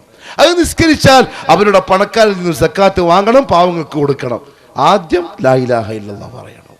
കാരണം അതാണ് ഉടമ്പടി, അതാണ് ഇസ്ലാമിലേക്കുള്ള അഡ്മിഷൻ. സ്കൂളിലേക്ക് പോയിട്ട് ഈ ഹെഡ്മാസ്റ്ററെ കണ്ട് അഡ്മിഷൻ വാങ്ങാണ്ടുണ്ടോ? ക്ലാസ്സിൽ ഇരുത്തല് ഉണ്ടാ? ക്ലാസ്സിൽ നിന്ന് പുറത്താക്കൂലേ? ഇത് നേരെ തൊപ്പി, പച്ച തൊപ്പിയിട്ട് നേരെ പള്ളി മെഹ്റാബിലേക്ക്, അല്ലാഹു അക്ബർ. വേണ്ട, അള്ളാഹ്ക്ക് അതിന്റെ ആവശ്യമില്ല. അള്ളാഹു അത് സ്വീകരിക്കൂല. മറിച്ച് ആദ്യം അഡ്മിഷൻ. അതെങ്ങനെ? ലാ ഇലാഹ ഇല്ലല്ലാഹ് അഷ്ഹദു, ഏ അല്ലാഹ്, ഞാനിതാ നീയുമായി ഉടമ്പടി ചെയ്യുകയാണ്, കരാറിൽ ഏർപ്പെടുകയാണ്, ഞാൻ തെറ്റിക്കൂല, ഞാൻ പിന്മാറുന്ന പ്രശ്നമേ ഇല്ല. ഒരാൾക്കും എന്നെ പിന്തിരിപ്പിക്കാൻ സാധിക്കൂല. ചിലപ്പം എന്നെ നാട്ടുകാർ ഒഴിവാക്കും, മഹല്ല് ജമാഅത്ത് നിന്ന് ബഹിഷ്കരിക്കും, നാട്ടുകാരിൽ മുഴുവനും എന്നെ ഒറ്റപ്പെടുത്തും. എന്റെ പെൺമക്കൾക്ക് പുതിയാപ്പിള്ള കിട്ടാൻ ചിലപ്പോൾ താമസിക്കുന്നേ ഉള്ളൂ, കിട്ടും. എന്റെ പ്രിയപ്പെട്ട മുജാഹിദുകളെ, മുവഹിദുകളെ, പുതിയാപ്പിള്ള, നല്ല പുതിയാപ്പിള്ള കിട്ടും, കുറച്ച് താമസിക്കും. എന്തിനറിയോ? വലനബ്ലുവന്നകും ഹത്താ നഅലമൽ മുജാഹിദീന മിൻകും വസ്സാബിരീൻ വനബ്ലുവ അഖ്ബാറകും. അല്ലാഹ്ക്ക് അറിയണം നിന്റെ തൗഹീദ് പക്കയാണോ അതല്ല വെറുതെ ഇങ്ങനെ പറയുന്നതാണോ. പുതിയാപ്പിള്ള നോക്കുന്നു, പുതിയാപ്പിള്ള വരുന്നില്ല. ഓള് പറയാൻ തുടങ്ങി, നിങ്ങളൊരു സെലഫിയും നിങ്ങളൊരു തൗഹീദും കണ്ട, മോളങ്ങനെ ഇരുന്നോട്ടെ, മോളെ മുക്കിൽ പല്ല് മുളച്ചോട്ടെ, അനങ്ങരുത്. ഫല്ലാഹു ഖൈറുൻ ഹാഫിദൻ വഹുവ അർഹമുർ റാഹിമീൻ. നോക്ക, നമ്മളെ ഉപ്പാനെ നോക്കട്ടെ, എന്നെ പിടിച്ചതിന്റെ പേരിൽ പ്രയാസം വരുമ്പോൾ ക്ഷമിക്കുന്നുണ്ടോ, അതല്ല തൽക്കാലം മതി. എന്ത് സെലഫി അപ്പുറത്തെ പള്ളിയിലേക്ക് ജുമാക്ക് മുമ്പ് പോയി ഇരുന്നിട്ട് ഖതീബ് കാണാൻ, നീ ഇവിടെ എത്തിയ, ഈ പള്ളിയിൽ എത്തിയിട്ടുണ്ട്, പിറ്റേന്ന് പുതിയാപ്പിളെ. നോ, അത് കരാറിനെതിരാണ്. ചിലപ്പോൾ പീടിയിൽ കസ്റ്റമർ കുറയും, കാരണം പള്ളി മഹല്ലി ജമാഅത്ത് നോട്ടീസ് അടിക്കുക, സെൽഫി ആയിട്ടുണ്ട്, ഓൻ്റെ പീടിയിൽ പോയി സാധനം വാങ്ങണ്ടാവും. ചിലപ്പോൾ 2 ദിവസം ആരും വരൂല. ചിലപ്പോൾ അള്ളാഹു അങ്ങോട്ട് വരുത്തൂല. എന്തിനറിയോ? അള്ളാഹ്ക്ക് കൊടുത്ത കരാറിൽ എത്ര ഉറപ്പുണ്ട് നോക്കാൻ. പതറിപ്പോവാൻ പാടില്ല. ബിലാൽ ഇബ്നു റബാഹ് പതറിയിട്ടില്ല. ഉമയ്യത്ത് ബിൻ ഖലഫ് എടുത്തു വച്ച പാറക്കല്ലിന്റെ ഭാരം സഹിക്കാൻ പറ്റാതെ നെഞ്ചത്ത് വേദനയുണ്ടാക്കുന്നുണ്ട്. മക്കത്ത് ചുട്ടു പൊള്ളുന്ന വെയിലത്ത് കിടത്തിയ ബിലാലിന് ശരീരം കത്തി ഒടിക്കുന്നുണ്ട്. പക്ഷേ ഉള്ളകത്ത് അല്ലാഹ്ക്ക് കൊടുത്ത കരാറിൽ നിന്ന് 1 മണി പിന്മാറാൻ ബിലാൽ തയ്യാറായിട്ടില്ല. അതുപോലെ ആവണം ഓരോ മുവഹിദും. അതിന്റെ പരീക്ഷയാണത്. ബിലാൽ തയ്യാറായില്ല. അവസാനം അള്ളാഹു എന്താ ചെയ്തെന്നറിയോ? ഉറപ്പായപ്പം ഫത്ഹ് മക്കന്റെ അന്ന്, മക്ക വിജയത്തിന്റെ അന്ന് നബി സല്ലല്ലാഹു അലൈഹി വസല്ലം വിളംബരം ചെയ്യാണ്, വല്ലാഹി ലാ യുസല്ലിയന്ന മഇ അഹദുൻ ഫിൽ കഅബ ഇല്ലാ ബിലാൽ. ഇന്ന് എന്നോടൊപ്പം കഅബയുടെ ഉള്ളിൽ ആരെങ്കിലും നിസ്കരിക്കുമെങ്കിൽ അത് ബിലാൽ മാത്രമായിരിക്കും. കേട്ട് നിസ്കരിപ്പിച്ചു പാസ്സായപ്പോ. അതുകൊണ്ട് പലതും വരും. അല്ലാഹുവേ, ജീവൻ തന്നെ നഷ്ടപ്പെടുമെന്ന് തോന്നിയാലും ഞാൻ പിന്മാറാൻ തയ്യാറല്ല. എങ്കിൽ എന്താണ് ആ കരാറ്? ഒന്ന്, ലാ ഇലാഹ, അതാണ് ഷഹാദത്തിന്റെ ഒന്നാമത്തെ ഫർള്. നിസ്കാരത്തിന്റെ 14 ഫർദ് പറഞ്ഞ പോലെ ഷഹാദത്തിന്റെ അഥവാ ഇസ്ലാം കാര്യങ്ങളിൽ ഒന്നിന്റെ 2 ഫർദുകൾ ഉസ്താദ്മാര് മൂടി വെച്ചു, പറഞ്ഞില്ല. കാരണം എന്താ അറിയോ, ഈ ഫർദ് ഈ നാട്ടിലുള്ള മുസ്ലിം ഉമ്മത്ത് ഉൾക്കൊണ്ട് അത് തിരുത്തി ക്ലിയറാക്കി മുന്നോട്ട് പോയാൽ വല്ലാഹി സത്യം ഈ നാട്ടിലുള്ള ജാറത്തിൽ ഒരൊറ്റ മുസ്ലിം പോവില്ല. ഒരൊറ്റ തങ്ങളെടുത്ത് ചരട് മുറുക്കും വാങ്ങാൻ ഇവിടുത്തെ മുസ്ലിമീങ്ങൾ പോവില്ല. ഒരു കോഴിയും ഒരാടും നേർച്ചയാക്കപ്പെടൂല ഒരു സ്ഥലത്തേക്കും. നെയ്ച്ചോറും ഇല്ല, ബിരിയാണി ഇല്ല, വെപ്പ് കാരണം ഇങ്ങനെ ഇരിക്കും. എന്ത് ആർക്കും മൗലൂദുമില്ല, റാത്തീബുമില്ല, നെയ്ച്ചോറും വെക്കുന്നില്ല, പോത്തിനെ അറക്കുന്നില്ല. എന്താ കാര്യം എന്നറിയോ, അവർക്ക് ഷഹാദത്തിന്റെ ഫർദുകൾ തിരിച്ചറിഞ്ഞു. സംഭവിക്കും. ഇത് അങ്ങനെ സംഭവിക്കുന്ന കൊണ്ടാണ് ആ ഇൽമിനെ മൂടി വെച്ച്. അല്ലെങ്കിൽ പറ, അല്ലെങ്കിൽ വ്യക്തമാക്കിത്ത ഷഹാദത്തിന്റെ അർക്കാനുകൾ ഏതൊക്കെ? കലിമത്തു തൗഹീദിന്റെ 2 വാചകങ്ങളെ ഉടമസ്ഥനായ റബ്ബ് സംവിധാനിച്ച അതിന്റെ മനോഹാരിത എന്തുകൊണ്ട് സാധാരണക്കാരെ കേൾപ്പിച്ചില്ല? ഒന്നാമത്തെ കരാറ് ലാ ഇലാഹ, ലാ ഇലാഹ. രണ്ടാമത്തെ കരാറ് ഇല്ലല്ലാഹ്. അത് ചേരുമ്പം അല്ലാഹുവിനോടുള്ള കരാറ് പൂർത്തിയായി. ഒന്ന് ഫമൻ യക്ഫുർ ബിത്താഗൂത്ത്, അതാണ് ഖുർആന്റെ തെളിവ്. ആദ്യം മനസ്സിൽ നിന്ന് അല്ലാഹുവല്ലാത്ത വസ്തുക്കൾ, വ്യക്തികൾ, ശക്തികളെ മുഴുവനും കളയുക. ഇതാണ് ഒന്നാമത്തെ ഫർള്. നമ്മളിപ്പോ ഇവിടുത്തെ ജുമാഅത്ത് പള്ളിയിലേക്ക് സ്ഥാനത്തുള്ള ചെറുപ്പക്കാരൻ പോവാണ്. ഇമാമിന്റെ ബാക്കിൽ നിന്നു. ഇമാം പറഞ്ഞു അല്ലാഹു അക്ബർ. ഇവൻ ഇങ്ങനെ തന്നെ ചിരിച്ചുകൊണ്ട് നിൽക്കുന്നു. ഫാത്തിഹ ഓതുന്നുണ്ട്, സൂറത്ത് ഓതുന്നുണ്ട്, റുക്കൂ പോകുന്നു, സുജൂദ് പോകുന്നു, എല്ലാം ചെയ്യുന്നു. സലാം വീട്ടിയപ്പോൾ ആൾക്കാർ പറഞ്ഞു ഉസ്താദേ ഇവൻ അല്ലാഹു അക്ബർ പറഞ്ഞില്ല. ഇമാം പറയും നിന്റെ നിസ്കാരം ബാത്തിലാണ്. അപ്പോൾ അവൻ ചോദിച്ചു എങ്ങനെയപ്പാ? ഞാൻ നിങ്ങളെപ്പേരെ നിസ്കരിച്ചിട്ടേ? സുജൂദ് ചെയ്തു, റുക്കൂ ചെയ്തു, തസ്ബീഹ് പറഞ്ഞു, ഫാത്തിഹ ഓതി, സൂറത്ത് ഓതി. ഇമാം പറയും എടാ പൊട്ട, ഒന്നാമത്തെ ഫർദ് പോയില്ലേ? നിസ്കാരത്തിന്റെ ഒന്നാമത്തെ ഫർദ് എന്താ? നിയ്യത്ത്, പിന്നെ തക്ബീറത്തുൽ ഇഹ്റാം. അത് ചെല്ലൽ നിർബന്ധമാണ്. അല്ലാഹു അക്ബർ പറഞ്ഞ് കൈകെട്ടൽ ഫർദാണ്. നീ ഫർദ് ചെയ്തിട്ട, നിന്റെ നിസ്കാരം ബാത്തിലായി. എങ്കിൽ ഷഹാദത്തിന്റെ ഒന്നാമത്തെ ഫർദ് എന്താണ്? ലാ ഇലാഹ, അംഗീകരിക്കൽ. അഥവാ അല്ലാഹുവല്ലാത്ത വസ്തുക്കളെ, ശക്തികളെ, വ്യക്തികളെ മുഴുവൻ മനസ്സിൽ നിന്ന് പറിച്ച്, താൽക്കാലികമല്ല മരിക്കുന്നവരെ പറിച്ചു ദൂരെ കളയൽ. അതാണ് ആ ലാന്റെ അർത്ഥം. ലാ ലിനഫിയിൽ ജിൻസി, ഇലാഹി എന്ന വർഗത്തെ മുഴുവനും തള്ളിക്കളയുക. അതാണ് ലാ ഇലാഹ. ഒരു ഇലാഹുമില്ല. എനിക്ക് സഹായം ചോദിക്കാൻ, എനിക്ക് തവക്കുൽ ചെയ്യാൻ, എനിക്ക് ഫലമേൽപ്പിക്കാൻ, എന്റെ ആവശ്യങ്ങൾ ചോദിച്ചു വാങ്ങാൻ, എനിക്ക് കാവൽ തേടാൻ, ഉപകാരങ്ങൾ തേടാൻ, ഉപദ്രവങ്ങളിൽ നിന്ന് കാവൽ തേടാൻ, എന്റെ ജീവിതത്തിന്റെ സകലമാന വിഷയങ്ങളും എനിക്ക് ഏറ്റുപറയാനായി ഒരിലാഹുവില്ല എന്ന് പ്രഖ്യാപിക്കണം. എന്ന് പറഞ്ഞാൽ തങ്ങന്മാരില്ല, ബാവന്മാരില്ല, ബീവിമാരില്ല, മയ്യത്തില്ല, ജീവനോടെ ഉള്ളതില്ല, അതുമില്ല, ഇതുമില്ല, ഒന്നുമില്ല. അതാണ് ഒരു പക്കാ മുസ്ലിം. അവന്റെ മനസ്സിൽ ആരുണ്ടാവില്ല. അതുകൊണ്ടാണ് ഷെയ്ഖുൽ ജീലാനി റഹ്മഹുല്ലാഹ് ചോദിച്ചത് കൈഫ തഖൂലു ലാ ഇലാഹ ഇല്ലല്ലാഹ്. എടാ നീ തസ്ബീഹ് മാലയും പിടിച്ച് 2 കോടിയാ പറഞ്ഞ ലാ ഇലാഹ ഇല്ലല്ലാഹ്, ലാ ഇലാഹ ഇല്ലല്ലാഹ്, ലാ ഇലാഹ ഇല്ലല്ലാഹ്. എന്തിനീ? വഫീ ഖൽബിക കം ഇലാഹ്. നീ നിന്റെ ഹൃദയത്തിൽ നിന്ന് അതിന്റെ റുക്കും പൂർത്തിയാക്കാണ്ട ഈ പറയുന്നത്. നിന്റെ കൽബിൽ ഇപ്പോഴും വിശ്വാസം എന്താ? മൊയ്തീൻ ഷെയ്ഖ് കേൾക്കുന്നതാണ്. നീ ഇപ്പോഴും വിളിക്കുന്ന ഉള്ളാളെ തങ്ങൾ ഇപ്പോഴും വലിയ വലിയ വലിയ ഷെയ്ഖന്മാര്, ശംസും കമറും. എൻ്റെ ഉപ്പ പറയുന്നുണ്ട് കൗക്കബേ ബാക്കിയുള്ളൂ. കൗക്കബും സൂര്യനുമായി ചന്ദ്രനുമായി നീ കൗക്കബുൽ ഉലമ, ഉലമാക്കളുടെ നക്ഷത്രങ്ങളായിട്ട് വന്നിട്ടുള്ള ആൾക്കാർ. ഞാനിത് നിങ്ങൾക്കൊരു പരിഹാസമായി തോന്നുന്നെങ്കിൽ ക്ഷമിക്കണം. ഇത് പറയാണ്ടിരിക്കാൻ കഴിയില്ല. കാരണം ഇങ്ങനെ സാധാരണക്കാരൻ്റെ മുമ്പിൽ വലിയ വലിയ ആലിമ്യങ്ങളായി പണ്ഡിതന്മാരായി ചമയാണ്. പറ്റഷാള്, അതിൻ്റെ മുകളിൽ തലയിൽ കെട്ടി, പിന്നെ 3-4 മോതിരം, പിന്നെ ആണെങ്കിൽ അത് ഇത്. പക്ഷെ പറയുന്നതോ CM മടപൂജൊരിക്കൽ വണ്ടി തുടങ്ങുക പ്രസംഗത്തിൽ. ഉറങ്ങും പൊരുത്തം കണ്ടു. എന്ത്? ഒരു പാവപ്പെട്ട മനുഷ്യൻ വന്നിട്ട് പറഞ്ഞു തങ്ങളെ വീട്ടിലാകെ വിഷമാണ്, വലിയ പ്രയാസാണ്. നമ്മളെ സെൽഫികളില്ലേ, സാധാരണക്കാരായ വലിയ വലിയ പണ്ഡിതന്മാരല്ലാത്ത, ഭയങ്കര ഇൽമൊന്നുമില്ലാത്ത നമ്മളെ സാധാ മുവഹിദുകളായ മുത്തുകൾ, അള്ളാഹു അനുഗ്രഹിക്കട്ടെ. അവരെ കൈമൽ ചിലപ്പോൾ ഒന്നും ഉണ്ടാവില്ല, പക്ഷെ അവർക്ക് അവർ റബ്ബിനെ മനസ്സിലായിട്ടുണ്ടാവും. അവർക്ക് അവർ റബ്ബിനെ തിരിച്ചറിഞ്ഞിട്ടുണ്ടാവും. എനിക്ക് എന്റെ റബ്ബ് മതിയെന്ന് ഊണിലും ഉറക്കിലും അവർ 1000 പ്രാവശ്യം പറയുന്നുണ്ടാവും. ദുനിയാവിലെ ഏറ്റവും നല്ല മനുഷ്യന്മാരാവര് സാധാരണക്കാർ. അവരോട് പോയിട്ട് നിങ്ങൾ പറഞ്ഞു നോക്കിയേ, പ്രയാസമുണ്ട്, അതാണ് ഇതാണ്. എന്താ അവർ പറയാന്നറിയോ? ഭായി ഊപ്പർ വാലസെ പോലോ ഊപ്പർ വാലസെ ഫതവക്കൽ അലല്ലാഹ്. അല്ലാഹ് പറ, അല്ലാഹുവിനോട് പറ. അതായിരിക്കും ഒരു മുവഹിദ് പറയുക, ഒരു സാധാരണക്കാരൻ. ഇത് ഈ ശംസും കമറും ഒക്കെ വന്നിട്ട് എന്താ പറയാന്നറിയോ? പ്രയാസമുണ്ടോ? കോഴിക്കോടേക്ക് ട്രെയിൻ കയറുക, എന്നിട്ട് നേരെ മടവൂരേക്ക് പോവുക, എന്നിട്ട് പോയിട്ട് തങ്ങളോട് നിങ്ങളുടെ പ്രയാസങ്ങൾ പറയുക. ആരോട്? മയ്യത്തിനോട്. ആരോട്? മയ്യത്തിനോട്. നാണമില്ലേ പ്രിയപ്പെട്ടവരെ ഇത് പറയാൻ? നിങ്ങൾ ഇസ്ലാമിന്റെ വാക്കായിട്ടാണ് ഈ പറയുന്നത്. അല്ലാഹു ലാ ഇലാഹ ഇല്ലാ ഹുവ അൽ ഹയ്യുൽ ഖയ്യൂം. അല്ലാഹു അല്ലാതെ നിങ്ങൾക്കൊരു ഇലാഹില്ല. എന്തെന്നറിയോ അല്ലാഹുവിനുള്ള അർഹത? അൽ ഹയ്യു, അവൻ ഇന്നും ജീവിച്ചിരിക്കുന്നവനാണ്. ജീവിച്ചിരിക്കുന്ന അല്ലാഹനെ മറന്നിട്ട് നീ മയ്യത്തിനടുത്ത് പോയിട്ട് പറയാൻ പറയുന്നത്? അങ്ങനെ ഒരുത്തൻ പോയി, തങ്ങളെ ഭയങ്കര പ്രയാസമാണ്. തങ്ങളൊരു മരത്തിൽ വന്ന് ഇല പറിച്ചിട്ട് കൈമ കൊടുത്തിട്ട് പറഞ്ഞു, ആ പോയിക്കോ.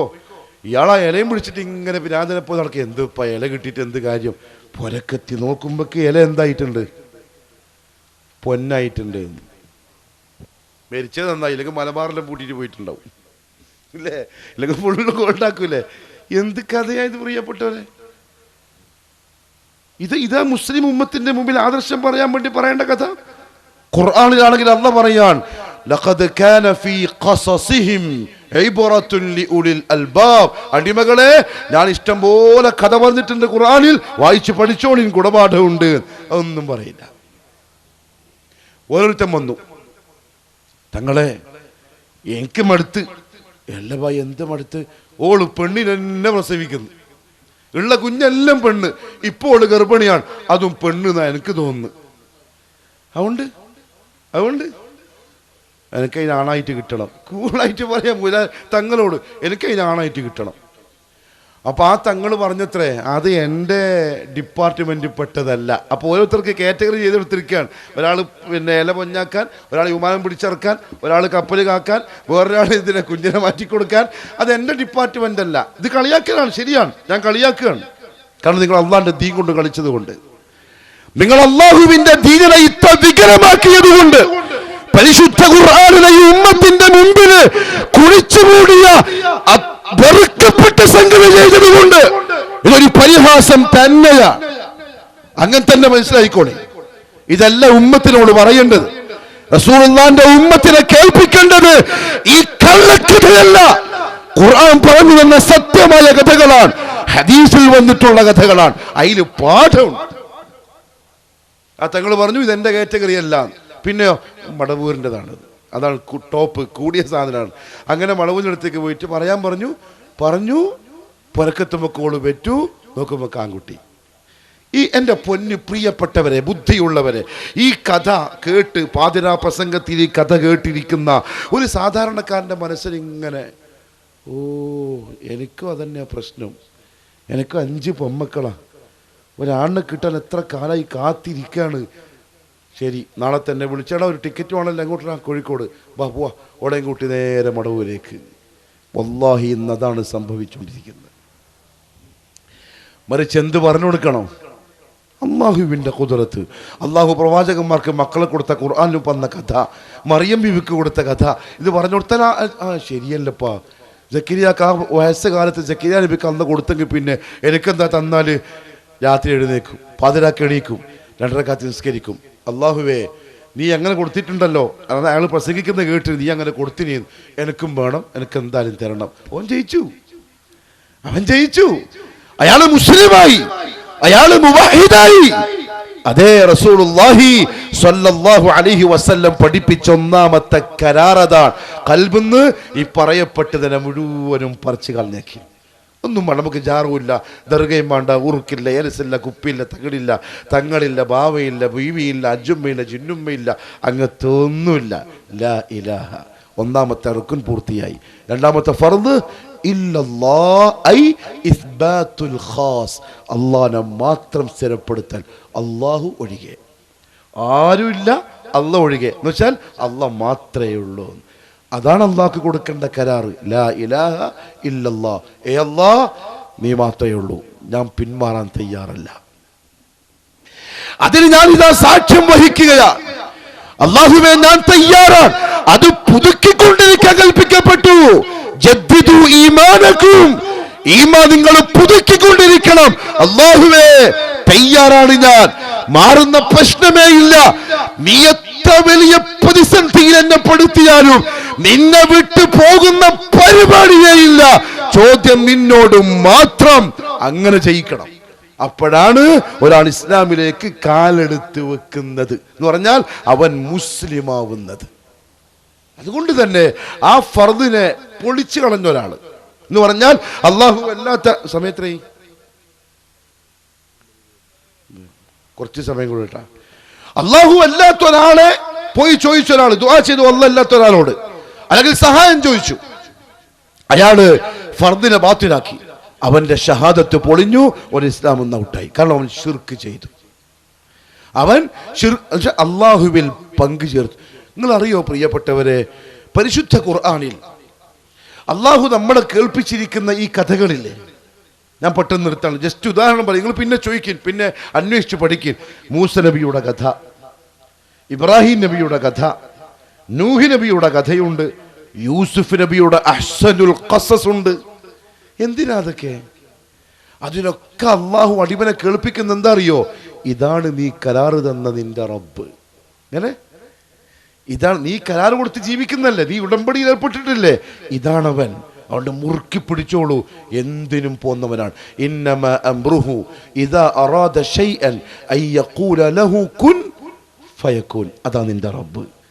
അതുകൊണ്ട് നീ എങ്ങോട്ടും പോണ്ട, എൻ്റെ അടുത്ത് തന്നെ വന്നാൽ മതി. എന്നോട് അതിൻ്റെ ഇടയിൽ നീ ആരെയും കൂട്ടാൻ നിൽക്കണ്ട. ഇങ്ങനെ നീ എൻ്റെ അടുത്ത് എത്താൻ അതിൻ്റെ ഇടയിൽ ആരെയും കൂട്ടാൻ നിൽക്കണ്ട. അത് എൻ്റെ പ്രവാചകൻ നിങ്ങളെ പഠിപ്പിച്ചിട്ടുമില്ല. അങ്ങനെ പറയും ചില ആൾക്കാർ, നീയാ അള്ളാനോട് ദുആ ചെയ്യാൻ പോകുന്നു, നിന്റെ ആര് മോനെ കേൾക്കല്? ഇങ്ങനെ ചോദിക്കുക, നിന്റെ എല്ലാം ദുആ ഇങ്ങനെ കബൂലാവല്, പിന്നെ ആരെയാ കബൂലാവുക? മൂപ്പറെ. അതുകൊണ്ട് മൂപ്പറെ പിടിച്ചോളി. അതല്ലല്ലോ ഖുറൈശികളും പറഞ്ഞ്. പ്രിയപ്പെട്ടവരെ, അബൂലഹബിന് ദേഷ്യം പിടിക്കാനുള്ള കാരണം എന്താ? അബൂലഹബ് മക്കത്തെ കഅബാലയത്തിലെ ഇമാമാണ്, ഖാദിയാണ്, അന്നത്തെ പൂജാരിയാണ്. കുറെ ബിംബങ്ങളുടെ ചുറ്റും അതിൻ്റെ ഇല്ലാത്ത കഥകളും പോലിശകളും പറഞ്ഞു വരുന്ന ആൾക്കാരെ മൊത്തം അവിടെ സ്വർണ്ണ നാണയവും ഒട്ടകവും അതും ഇതും ഇതൊക്കെ നേർച്ചയാക്കിപ്പിക്കും. എന്നിട്ട് എന്താ പറയുക, ഇയാൾക്ക് ഇന്ന കഴിവുണ്ട്, ഇയാൾക്ക് ഇന്ന കഴിവുണ്ട്, അയാൾക്ക് എന്ന കഴിവുണ്ട്. നമ്മളാ ഇവരൊക്കെ പറയും പോലെ, ഇത് അറിവിന്ദ് നിലാവിൻ്റെ ഷെയ്ഖുണ്ട്, അറിയോ? അറിവിന്ദ് നിലാവ് എന്താ പറയാ? അതന്നെ അറിവിന്ദ് നിലാവ്. അതിനൊരു ഷെയ്ഖുണ്ട്, ചെറുപ്പക്കാരൻ. അവൻ പറയുന്ന പോലെ ഇങ്ങനെ കുറേ കഥ പറഞ്ഞിട്ട് പറയും, അതുകൊണ്ട് എന്തുണ്ടെങ്കിലും മടമൂരിനെ വിളിച്ചോളി, പിടിച്ചോളി, മൂപ്പറ് കേട്ടോളും. അബൂലഹബിന്റെ അതേ വർത്താനം. ഈ പറയുന്നവർക്ക് സലഫികളെ വർത്താനം കേൾക്കുമ്പോൾ ദേഷ്യം പിടിക്കും. അബൂലഹലിന് ദേഷ്യം പിടിച്ച അബൂലഹലിന് ദേഷ്യം പിടിച്ചെന്ന് പറഞ്ഞാൽ അവൻ്റെ ദേഷ്യം ഇങ്ങനെ ആളിക്കത്തി. കാരണം മുഹമ്മദ് സല്ലല്ലാഹു അലൈഹി വസല്ലം പറയുന്ന വാക്കെന്താണ്? ലാ ഇലാഹ ഇല്ലല്ലാഹ്. അത് അറബികൾക്ക് മനസ്സിലാവും. അറബികൾ അത് ഉൾക്കൊണ്ടാൽ പിന്നെ കഅബാലയത്തിൻ്റെ മുറ്റത്ത് കുന്നുകൂടിയ ഈ ദ്രവ്യങ്ങളൊന്നും പിന്നെ ഉണ്ടാവൂല. എൻ്റെ പത്തായം കാലിയാവും. അത് അബൂലഹബിൻ്റെ പേടി.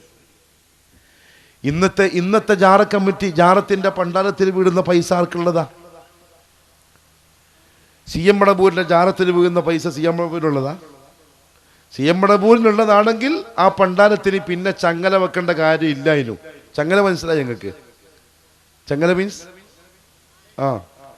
ചങ്ങലയിട്ട് പൂട്ട്, ഗോദ്രേജിന്റെ 2 പൂട്ട്. ഏതിന്? പണ്ടാരത്തിന്. പൈസ കൊടുക്കാൻ പറയുന്ന ആർക്കാ? മടബൂരിന് കൊടുത്തോളൂ, നിങ്ങളെ കാക്കും. മൂപ്പരെ പണ്ടാരത്തിന് ചങ്ങല ഇട്ടിട്ട് പൂട്ടിയിട്ട് ഇമാമ് താക്കോലി ഇട്ടിട്ടുള്ളത് കള്ളം കാക്കാണ്ടിരിക്കാൻ. പിന്നെ അയാളെങ്ങനെ നമ്മളെ കാക്കുക എന്ന് പറഞ്ഞാൽ അബൂലഹബിന്റെ അതേ പരിപാടി. എല്ലാം തന്നോളി, എല്ലാവരും കാത്തോളും. ഇവരെന്ത് ചെയ്യും? എല്ലാം കൊടുത്തിട്ട് പോകും. അബൂലഹബ് ഓളുണ്ട്, തങ്ങൾച്ചി. ഏത്? ഉമ്മു ജമീല തങ്ങൾച്ചിയല്ലേ, റസൂലുള്ളാഹിന്റെ മൂത്താപ്പയും മൂത്തമ്മയുമാണ്. ഇതെല്ലാം എടുത്ത് പത്തായത്തിലേക്ക് മാറ്റും. പിറ്റേന്ന് വരുമ്പോൾ ഇതാരും കൊണ്ടേ, അതെല്ലാം ഇങ്ങനെ ശേഖന്മാർ കൊണ്ടുപോയിട്ടുണ്ട്. ഏത്? ഇവന്റെ പത്തായത്തിന്. ഇത് പൊളിയൂന്നുള്ള പേടിയുണ്ട് അബൂലഹബ്. താരീഖ് നിങ്ങൾ വായിച്ചു നോക്കിക്കോളി, ഞാൻ പറയുന്നത് കേട്ട് വിശ്വസിക്കണ്ട. നിങ്ങൾ താരീഖ് വായിച്ചു നോക്ക്, ചരിത്രം വായിച്ചു നോക്ക്. തബ്ബത് യദാ അബീ ലഹബിൻ വതബ്ബ മാ അഗ്നാ അൻഹു മാലുഹു വമാ കസബ സയസ്ലാ നാറൻ ذات ലഹബ وامرأته حمالة الحطب في جيدها حبل من مسد. ആയത്തിറങ്ങി എന്തിനാ? ഈ ആയത്തിന്റെ സബബ് നുസൂൽ എന്താണ്? അല്ലാഹുവിന്റെ റസൂലിന്റെ തൗഹീദി പ്രഭാഷണം കേൾക്കുന്ന നേരം മക്കത്തെ ഖുറൈശികൾക്ക് വെറുപ്പ് വരാൻ തുടങ്ങി. ഇന്നലെ വരെ നമ്മൾ ആചരിച്ചിരുന്ന പിതാമഹന്മാരിൽ പഠിപ്പിച്ച ആചാര രീതികൾ അത് ശരിയല്ല എന്നാണ് റസൂലുള്ളാഹി പറയുന്നത്. ഏതാ ഇന്നലത്തെ ആചാരം? പുതിയ മതമൊന്നുമല്ല, മില്ലത്തെ ഇബ്രാഹിമാണ്. അതായത് അംർ ബിൻ ലുഹയ്യാണ് മക്കത്തേക്ക് ആദ്യമായി വിഗ്രഹത്തെ കൊണ്ടുവരുന്ന ആള് ഷാമിൽ നിന്നും.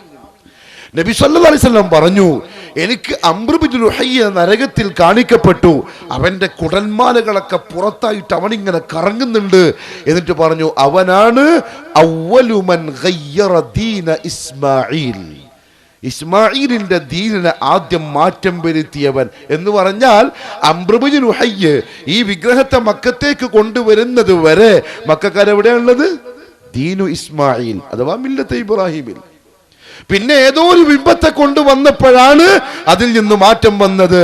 പിന്നെ അതാണ് ഇങ്ങനെ ആചരിച്ചു പോരുന്നത്. അതിനെപ്പറ്റി ആ ഖുറൈശികൾ പറഞ്ഞത് പാരമ്പര്യമായി പിതാമഹന്മാരൊക്കെ കാണിച്ചു തന്ന അത് ശരിയല്ല ഈ മുഹമ്മദ് പറയുന്നത്. എല്ലാവരും മുഖത്തോട് മുഖം നോക്കാൻ തുടങ്ങി. എന്താ ചെയ്യാ? അൽ അമീനാണ് ഈ പറയുന്നത്. മറുപടി പറയാൻ ആർക്ക് ധൈര്യം കിട്ടുന്നില്ല. കൂട്ടത്തിൽ നിന്നൊരു ശബ്ദം കേട്ട് ഖുറൈശികൾ ഞെട്ടിത്തെറിച്ചു. അതേ, അല്ലാഹുവിന്റെ റസൂലിന്റെ മൂത്താപ്പ അബൂ ലഹബാണ് പറയുന്നത്, തബ്ബല്ലക യാ മുഹമ്മദ്, ഏ മുഹമ്മദേ നശിച്ചു പോവട്ടെ നീ, അലിഹാദാ ജമഅതനാ, ഇത് പറയാനാണോ നമ്മളെ വിളിച്ചു കൂട്ടിയത്? ഫറഖത ജമാഅതനാ, നീ ഈ പുതിയ വാദം കൊണ്ടുവന്ന് നമ്മളെ ഐക്യം തകർത്തല്ലോ മുഹമ്മദേ. സലഫികൾ എന്താ ചെയ്യുന്നിപ്പോ? എല്ലാവരും വിളിച്ചു കൂട്ടിയിട്ട് പറയാണ്, ഇതാ ഇതൊന്നും ശരിയല്ലേ, ഇതൊന്നും ഇസ്ലാമിന് ഒരു പരിചയമില്ല, ഇതൊന്നും ദീനിലില്ല. ദീൻ എന്ന് പറഞ്ഞാൽ ലാ ഇലാഹ ഇല്ലല്ലാഹ് മുഹമ്മദുർ റസൂൽ. അപ്പൊ പറയും, കണ്ടോ അപ്പൊ ഇത്രയും കൊല്ലം പറഞ്ഞല്ലോ എന്തായി? നമ്മൾ ഉപ്പാപ്പമാരെന്താ, നമ്മൾ ഉമ്മാമ്മമാരെന്താ? അവരൊക്കെ നരകത്തില്ല. അല്ലാഹു അലം, അല്ലാഹു അലം. എൻ്റെ ഉമ്മാരുപ്പ 50 കൊല്ലത്തോളം നമ്മളെ മഹല്ലത്തിലെ ഖത്തീബായിരുന്നു. അല്ലാഹു മഗ്ഫിറത്ത് കൊടുക്കട്ടെ. മരണപ്പെട്ടു. ഞാൻ എൻ്റെ നാട്ടിൽ പ്രസംഗിച്ചപ്പോൾ എല്ലാവരെയും വിളിച്ചു. ഞാൻ സ്വന്തം പോയിട്ട് വീടുകളിൽ കയറിയിട്ട് വിളിച്ചിട്ട് പറഞ്ഞു, എനിക്കൊരു വിഷയം പറയാനുണ്ട്, വരണം തൃക്കരിപ്പൂര്. എല്ലാവരും വന്നപ്പോൾ ഞാൻ പറഞ്ഞു, ഇതാ എൻ്റെ ഉത്തരവാദിത്വം പൂർത്തിയാക്കാൻ. അപ്പോൾ പ്രസംഗം കഴിഞ്ഞ് ഇറങ്ങിപ്പോയി. അപ്പോൾ നിന്റെ ഉപ്പാപ്പയോടാ എന്നോട്? അല്ലാഹു അലം. തിൽക ഉമ്മത്തുൻ ഖദ് ഖലത് ലഹാ മാ കസബത് വലകും മാ കസബ്തും വലാ തുസ്അലൂന അമ്മാ കാനൂ യഅമലൂൻ. സൂറത്തുൽ ബഖറയിൽ 2 പ്രാവശ്യം അല്ലാഹു പറയുന്നു, തിൽക ഉമ്മത്തുൻ ഖദ് ഖലത്, അവർ കഴിഞ്ഞുപോയി. ലഹാ മാ കസബത്, അവരെന്ത് ചെയ്തോ അത് ഞാൻ കൊടുക്കും. വലകും മാ കസബ്തും, നിങ്ങളെന്ത് ചെയ്തോ അത് നിങ്ങൾക്കും കിട്ടും. വലാ തുസ്അലൂന, നിങ്ങളോട് ചോദിക്കപ്പെടൂല. അമ്മാ കാനൂ യഅമലൂൻ, അവരെന്ത് ചെയ്തു, നിങ്ങളെന്ത് ചെയ്തു എന്നേ നിങ്ങളോട് ചോദിക്കുള്ളൂ. അതുകൊണ്ട് ഉപ്പാപ്പാനെയും ഉമ്മമാൻ്റെയും നരകം സ്വർഗ്ഗം ഓർത്ത് ടെൻഷനാകൊന്നും വേണ്ട. അത് എന്താണോ ചെയ്ത് അള്ളാഹു കൊടുക്കും. എനിക്കെന്താ കിട്ടുക അതിനെപ്പറ്റി ഫിക്റാക്കിക്കോളെ. അപ്പൊ എൻ്റെ ഉസ്താദ് എൻ്റെ വലിയ അള്ളാഹു ആലം. അങ്ങനെ പറയാ, ശംസുൽ ഉലമ മരിച്ചപ്പോൾ കലിമ പറഞ്ഞിട്ടേ, മറ്റേ ആൾ കണ്ണിയെത്തി മരിച്ചപ്പോൾ അങ്ങനെ മരിച്ചിട്ടേ, അള്ളാഹു ആലം. സ്വർഗത്തിലെ നരകത്തിലാ, അള്ളാഹു ആലം. നമ്മളാരെ ആൾക്കാരെ സ്വർഗത്തിലാക്കാൻ നരകത്തിലാക്കാൻ അള്ളാഹു ആലം, അറിയില്ല. നമ്മൾ ചെയ്തോളേ, കാരണം നമ്മളെ പറ്റി അള്ളാഹു നമ്മളോട് ചോദിക്കും. അവിടെ കഴിഞ്ഞു പോയ ആൾക്കാരെ പറ്റി ഓർത്ത് ടെൻഷനാവണ്ട. കഴിഞ്ഞു പോയത് സ്വർഗമുണ്ടെന്ന് ഉറപ്പ് പറയപ്പെട്ട ആൾക്കാരുണ്ട്. ആര്? വസ്സാബിഖൂനൽ അവ്വലൂന മിനൽ മുഹാജിരീന വൽ അൻസാർ വല്ലദീന തബഊഹും ബിഇഹ്സാൻ. അതുകൊണ്ട് അവരുടെ പാത മുറുക്കെ പിടിച്ചിട്ട് അങ്ങ് പോയിക്കോളി, അപ്പോൾ രക്ഷപ്പെടും. അബൂ ലഹബിന്റെ ദേഷ്യം പിന്നെയും ഇരട്ടിക്കുകയാണ്. മുമ്പിൽ കണ്ട പാറപ്പുറത്ത് കയറി നിന്ന് ആക്രോശിക്കാൻ തുടങ്ങി. ഇവൻ പറയുന്നത് വിശ്വസിക്കരുത്, ഇവന്റെ മൂത്താപ്പുഴ നിങ്ങൾക്കറിയാമല്ലോ, ഇവരെ ഞാൻ തന്നെ വിശ്വസിക്കുന്നില്ല, പിന്നെന്തിനാ നിങ്ങൾ കേൾക്കുന്നത്? ആളുകൾ പിരിയാൻ തുടങ്ങി. മൂത്താപ്പ തന്നെ കുറ്റം പറയുന്നു, പിന്നെന്തിനാ നമ്മൾ കേൾക്കുന്നത്? അല്ലാഹുവിന്റെ റസൂലിന്റെ മനസ്സിന് നോവുണ്ടായി, വേദനയുണ്ടായി. എന്തുകൊണ്ടാ വേദന? അതിന് മുമ്പ് അബൂലഹബിന്റെ മോൻ റസൂലുള്ളാഹിന്റെ മുഖത്ത് കാർക്കിച്ച് തുപ്പിയിട്ടുണ്ട്. സങ്കടപ്പെട്ടിട്ടൊന്നുമില്ല, ക്ഷമിച്ചു. അല്ലേ? അബൂലഹബിന്റെ മോനല്ലേ തുപ്പിയത്. അബൂലഹബ് തലയിൽ മണ്ണ് വാരിയിട്ട് റസൂലുള്ളാഹി തങ്ങളുടെ. അപ്പോഴല്ലേ മോള് വന്നിട്ട് തട്ടിക്കൊടുത്തിട്ട് ചോദിച്ചു, വാപ്പ എന്തിനാ നിങ്ങളെ കുടുംബക്കാരൻ നിങ്ങളോട് ഇങ്ങനെ ചെയ്യുന്നത്? അപ്പോൾ റസൂൽ യാ ബുനയ്യ യാ ബുനയ്യ ഇന്നല്ലാഹ മാനിഉൻ അബാക്, പേടിക്കണ്ട മോളെ, അള്ളാഹു നിന്റെ ഉപ്പാനെ സംരക്ഷിക്കും ഒരു ദിവസം. പലതും ചെയ്തിട്ടുണ്ട്, പക്ഷെ ഇത് ചെയ്തപ്പോൾ റസൂലുള്ളാഹി തങ്ങൾക്ക് സഹിച്ചില്ല. അള്ളാന്റെ റസൂലിന്റെ വേദന അടിയാറുകളുടെ ഉമ്മത്തിന്റെ മുമ്പിൽ പ്രസംഗിച്ച വഹദാനിയത്തിന് എതിരു പറഞ്ഞതാണ്. അള്ളാഹുവിന്റെ ഏകത്വമാണ് പ്രസംഗിച്ചത്, അള്ളാഹുവിലേക്ക് മടങ്ങാനാണ് പ്രസംഗിച്ചത്, അല്ലാഹ് മതി എന്നാണ് പ്രസംഗിച്ചത്. അതിനെതിരാണ് അബൂലഹബ് ചെയ്തത്. റസൂലുള്ളാഹിന്റെ മനസ്സ് വേദനിച്ചു വീട്ടിൽ ചെന്നു. ഇതാ വരുന്നു മലക്ക് ജിബ്രീൽ. ഏ നബിയേ, അബൂലഹബിന്റെ വർത്തമാനം നിങ്ങളെ വേദനിപ്പിച്ചോ നബിയെ? എങ്കിൽ സങ്കടപ്പെടണ്ട. തബ്ബത് യദാ അബീ ലഹബ്, അബൂലഹബിന്റെ ഇരു കൈകളും നശിച്ചു പോവട്ടെ. ഒരൽപസമയത്തിന് ശേഷം പിന്നെയും വന്നു ജിബ്രീൽ.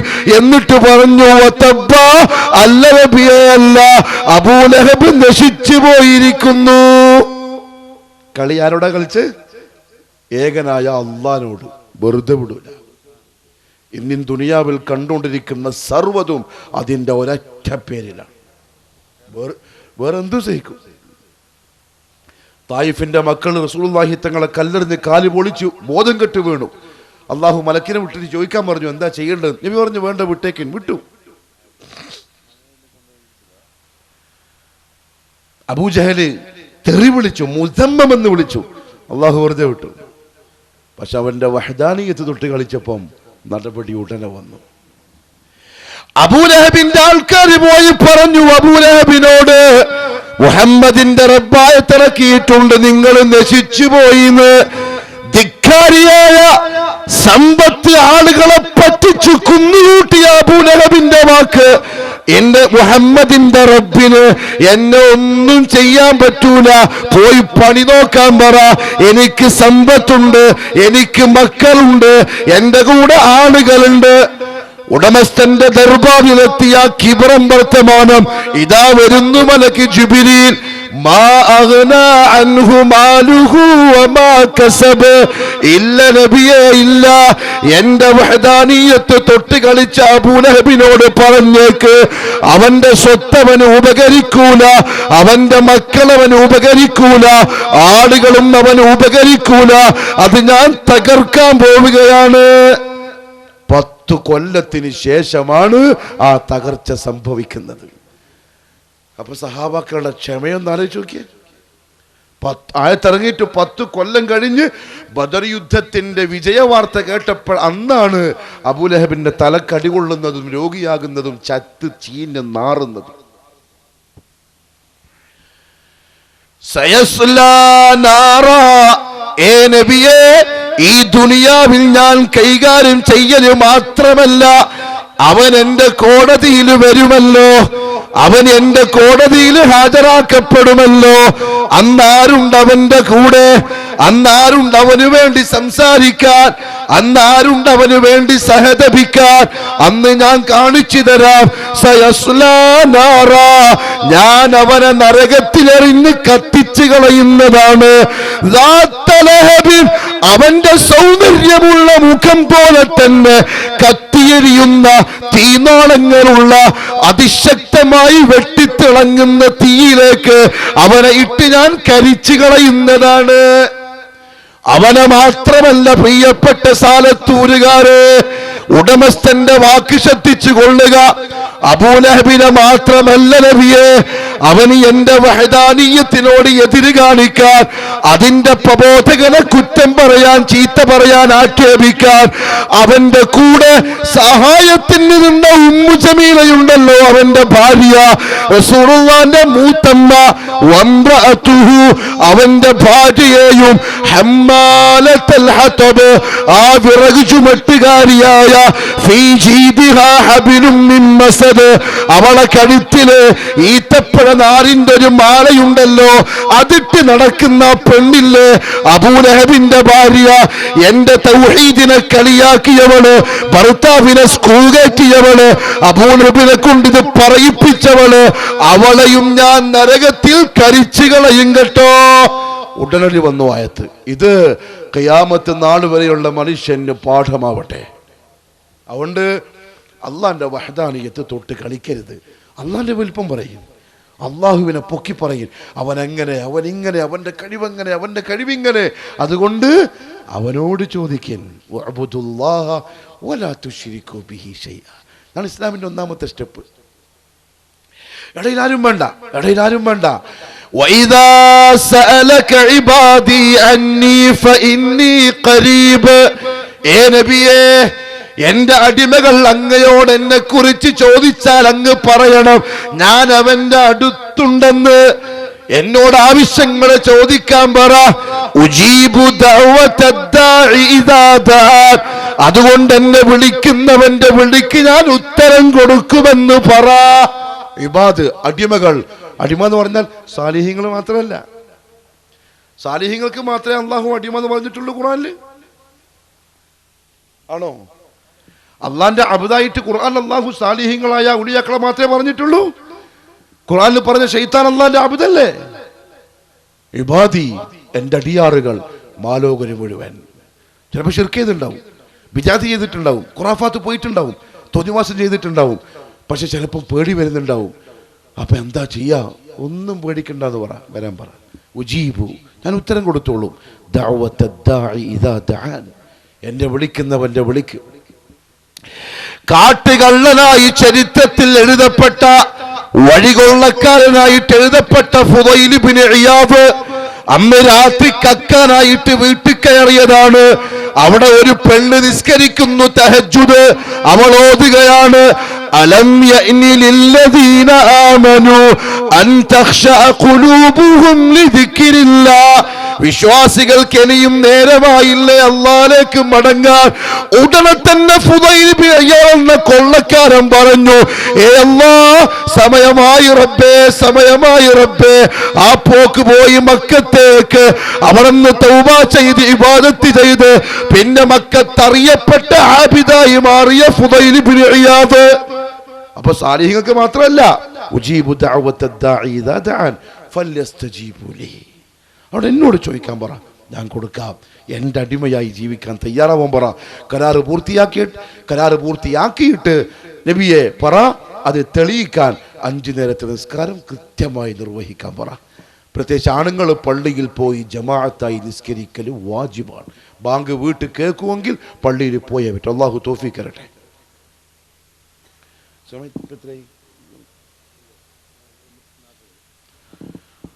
5 നേരത്തെ നിസ്കാരം മുവഹിദുകളെ കൃത്യമായിരിക്കണം. മംഗലം വന്നു, ളുഹറുമില്ല അസ്റുമില്ല, പുതിയ കൊണ്ടിന് തീരെയില്ല. കാരണം പൈൻ്റടിച്ച് പോയി പോകും, അത് കൊടുക്കാൻ കഴിയില്ല. പുതിയ അപ്പളക്കും ഇല്ല, കാരണം ഓനും ഇന്നലെ പോയിട്ട് 25,000 മുടിയും മുഖത്തെല്ലാം പുട്ടിയെല്ലിട്ടിട്ട് വന്നതാണ്. നിസ്കാരമില്ല. നോ, അങ്ങനെ ആയിക്കൂടാ. മക്കൾ സ്കൂളിൽ പോയി, ളുഹറില്ല. സ്കൂളിൽ നിസ്കരിക്കാൻ സൗകര്യമില്ല. സ്കൂളിൽ ടി സി വാങ്ങിയിട്ട് വേറെ സ്കൂളിൽ ചേർക്കണം. കോളേജിൽ നിസ്കരിക്കാൻ സൗകര്യമില്ല. കോളേജിൽ ടി സി വാങ്ങിക്കൊള്ളും, വേറെ കോളേജുണ്ടോ നോക്കണം നിസ്കരിക്കാൻ സൗകര്യമുള്ള കോളേജ്.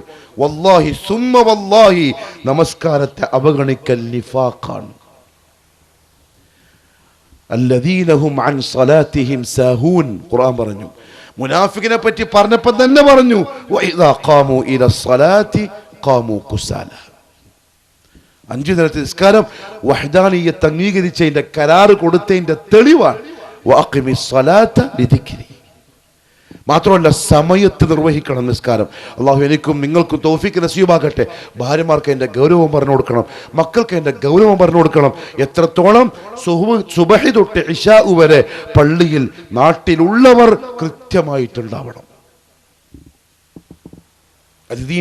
നബി സല്ലല്ലാഹു അലൈഹി വസല്ലം റഹ്മത്തുൽ ആലമീൻ പറയാൻ, മദീനയിൽ നിസ്കാരത്തിന് സമയമാകുമ്പോൾ ആരെക്കൊണ്ടെങ്കിലും ഇഖാമത്ത് ഒളിപ്പിച്ച് കുറച്ച് ചെറുപ്പക്കാരെയും കൂട്ടി മദീനത്തെ വീടുകൾ സന്ദർശിക്കാൻ ഞാൻ ആഗ്രഹിക്കുന്നു.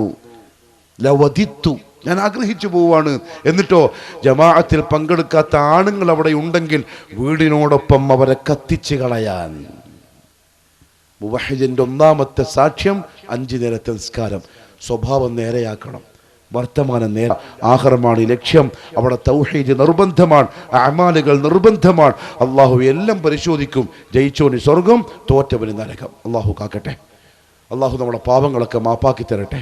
ഈ പറഞ്ഞതും കേട്ടതും ഇതിനു വേണ്ടിയുള്ള സൗകര്യമൊരുക്കിയവർ, സാമ്പത്തികമായി സഹകരിച്ചവർ, ശാരീരികമായി സഹകരിച്ചവർ, അള്ളാഹു അവർക്ക് നല്ല പകരം ദുനിയാവിലും ആഖിറത്തിലും നൽകി അനുഗ്രഹിക്കുമാറാവട്ടെ. അവരുടെ ഈ പള്ളിയിലെ ഇതിൻ്റെ ആദ്യകാലത്തുണ്ടായ മക്കൾ പറഞ്ഞു, അള്ളാഹു അദ്ദേഹത്തെ അനുഗ്രഹിക്കട്ടെ. അതേപോലെ തന്നെ നേരത്തെ ബഷീർച്ച പറഞ്ഞല്ലോ അനുജൻ്റെ മരണം. നമ്മുടെ നാട്ടിലും ചില ആളുകൾ പെട്ടെന്ന് ഈ കഴിഞ്ഞ ആഴ്ചകളിൽ ഫുജ്അത്തൻ പെട്ടെന്ന് മരിച്ചു. അള്ളാഹു അവർക്കെല്ലാം മഗ്ഫിറത്തും റഹ്മത്തും നൽകട്ടെ, സ്വർഗപ്രവേശനം ലഭ്യമാക്കട്ടെ, അവരുടെ ഖബറുകൾ അള്ളാഹു വിശാലമാക്കി കൊടുക്കട്ടെ. നമ്മുടെ മരണം, നമ്മുടെ യാത്ര ഏറ്റവും നല്ല സന്തോഷകരമായ അവസ്ഥയിൽ, ഏറ്റവും നല്ല ആശ്വാസത്തിൽ, വേദനയില്ലാതെ അള്ളാഹു റാഹത്താക്കി തരട്ടെ. അള്ളാഹു മഗ്ഫിർ ലിൽ മുഅ്മിനീന വൽ മുഅ്മിനാത്ത് വൽ മുസ്ലിമീന വൽ മുസ്ലിമാത്ത് അൽ അഹ്യാഇ മിൻഹും വൽ അംവാത്ത് ഇന്നക മുജീബുദ് ദഅവാതി വഖാദിൽ ഹാജാത്ത്. റബ്ബനാ ആതിനാ ഫിദ് ദുനിയ ഹസനة وفي الآخرة حسنة وقنا عذاب النار. وصلى الله على نبينا محمد وآله وصحبه أجمعين. سبحانك اللهم وبحمدك أشهد أن لا إله إلا أنت أستغفرك وأتوب إليك. والسلام عليكم ورحمة الله وبركاته.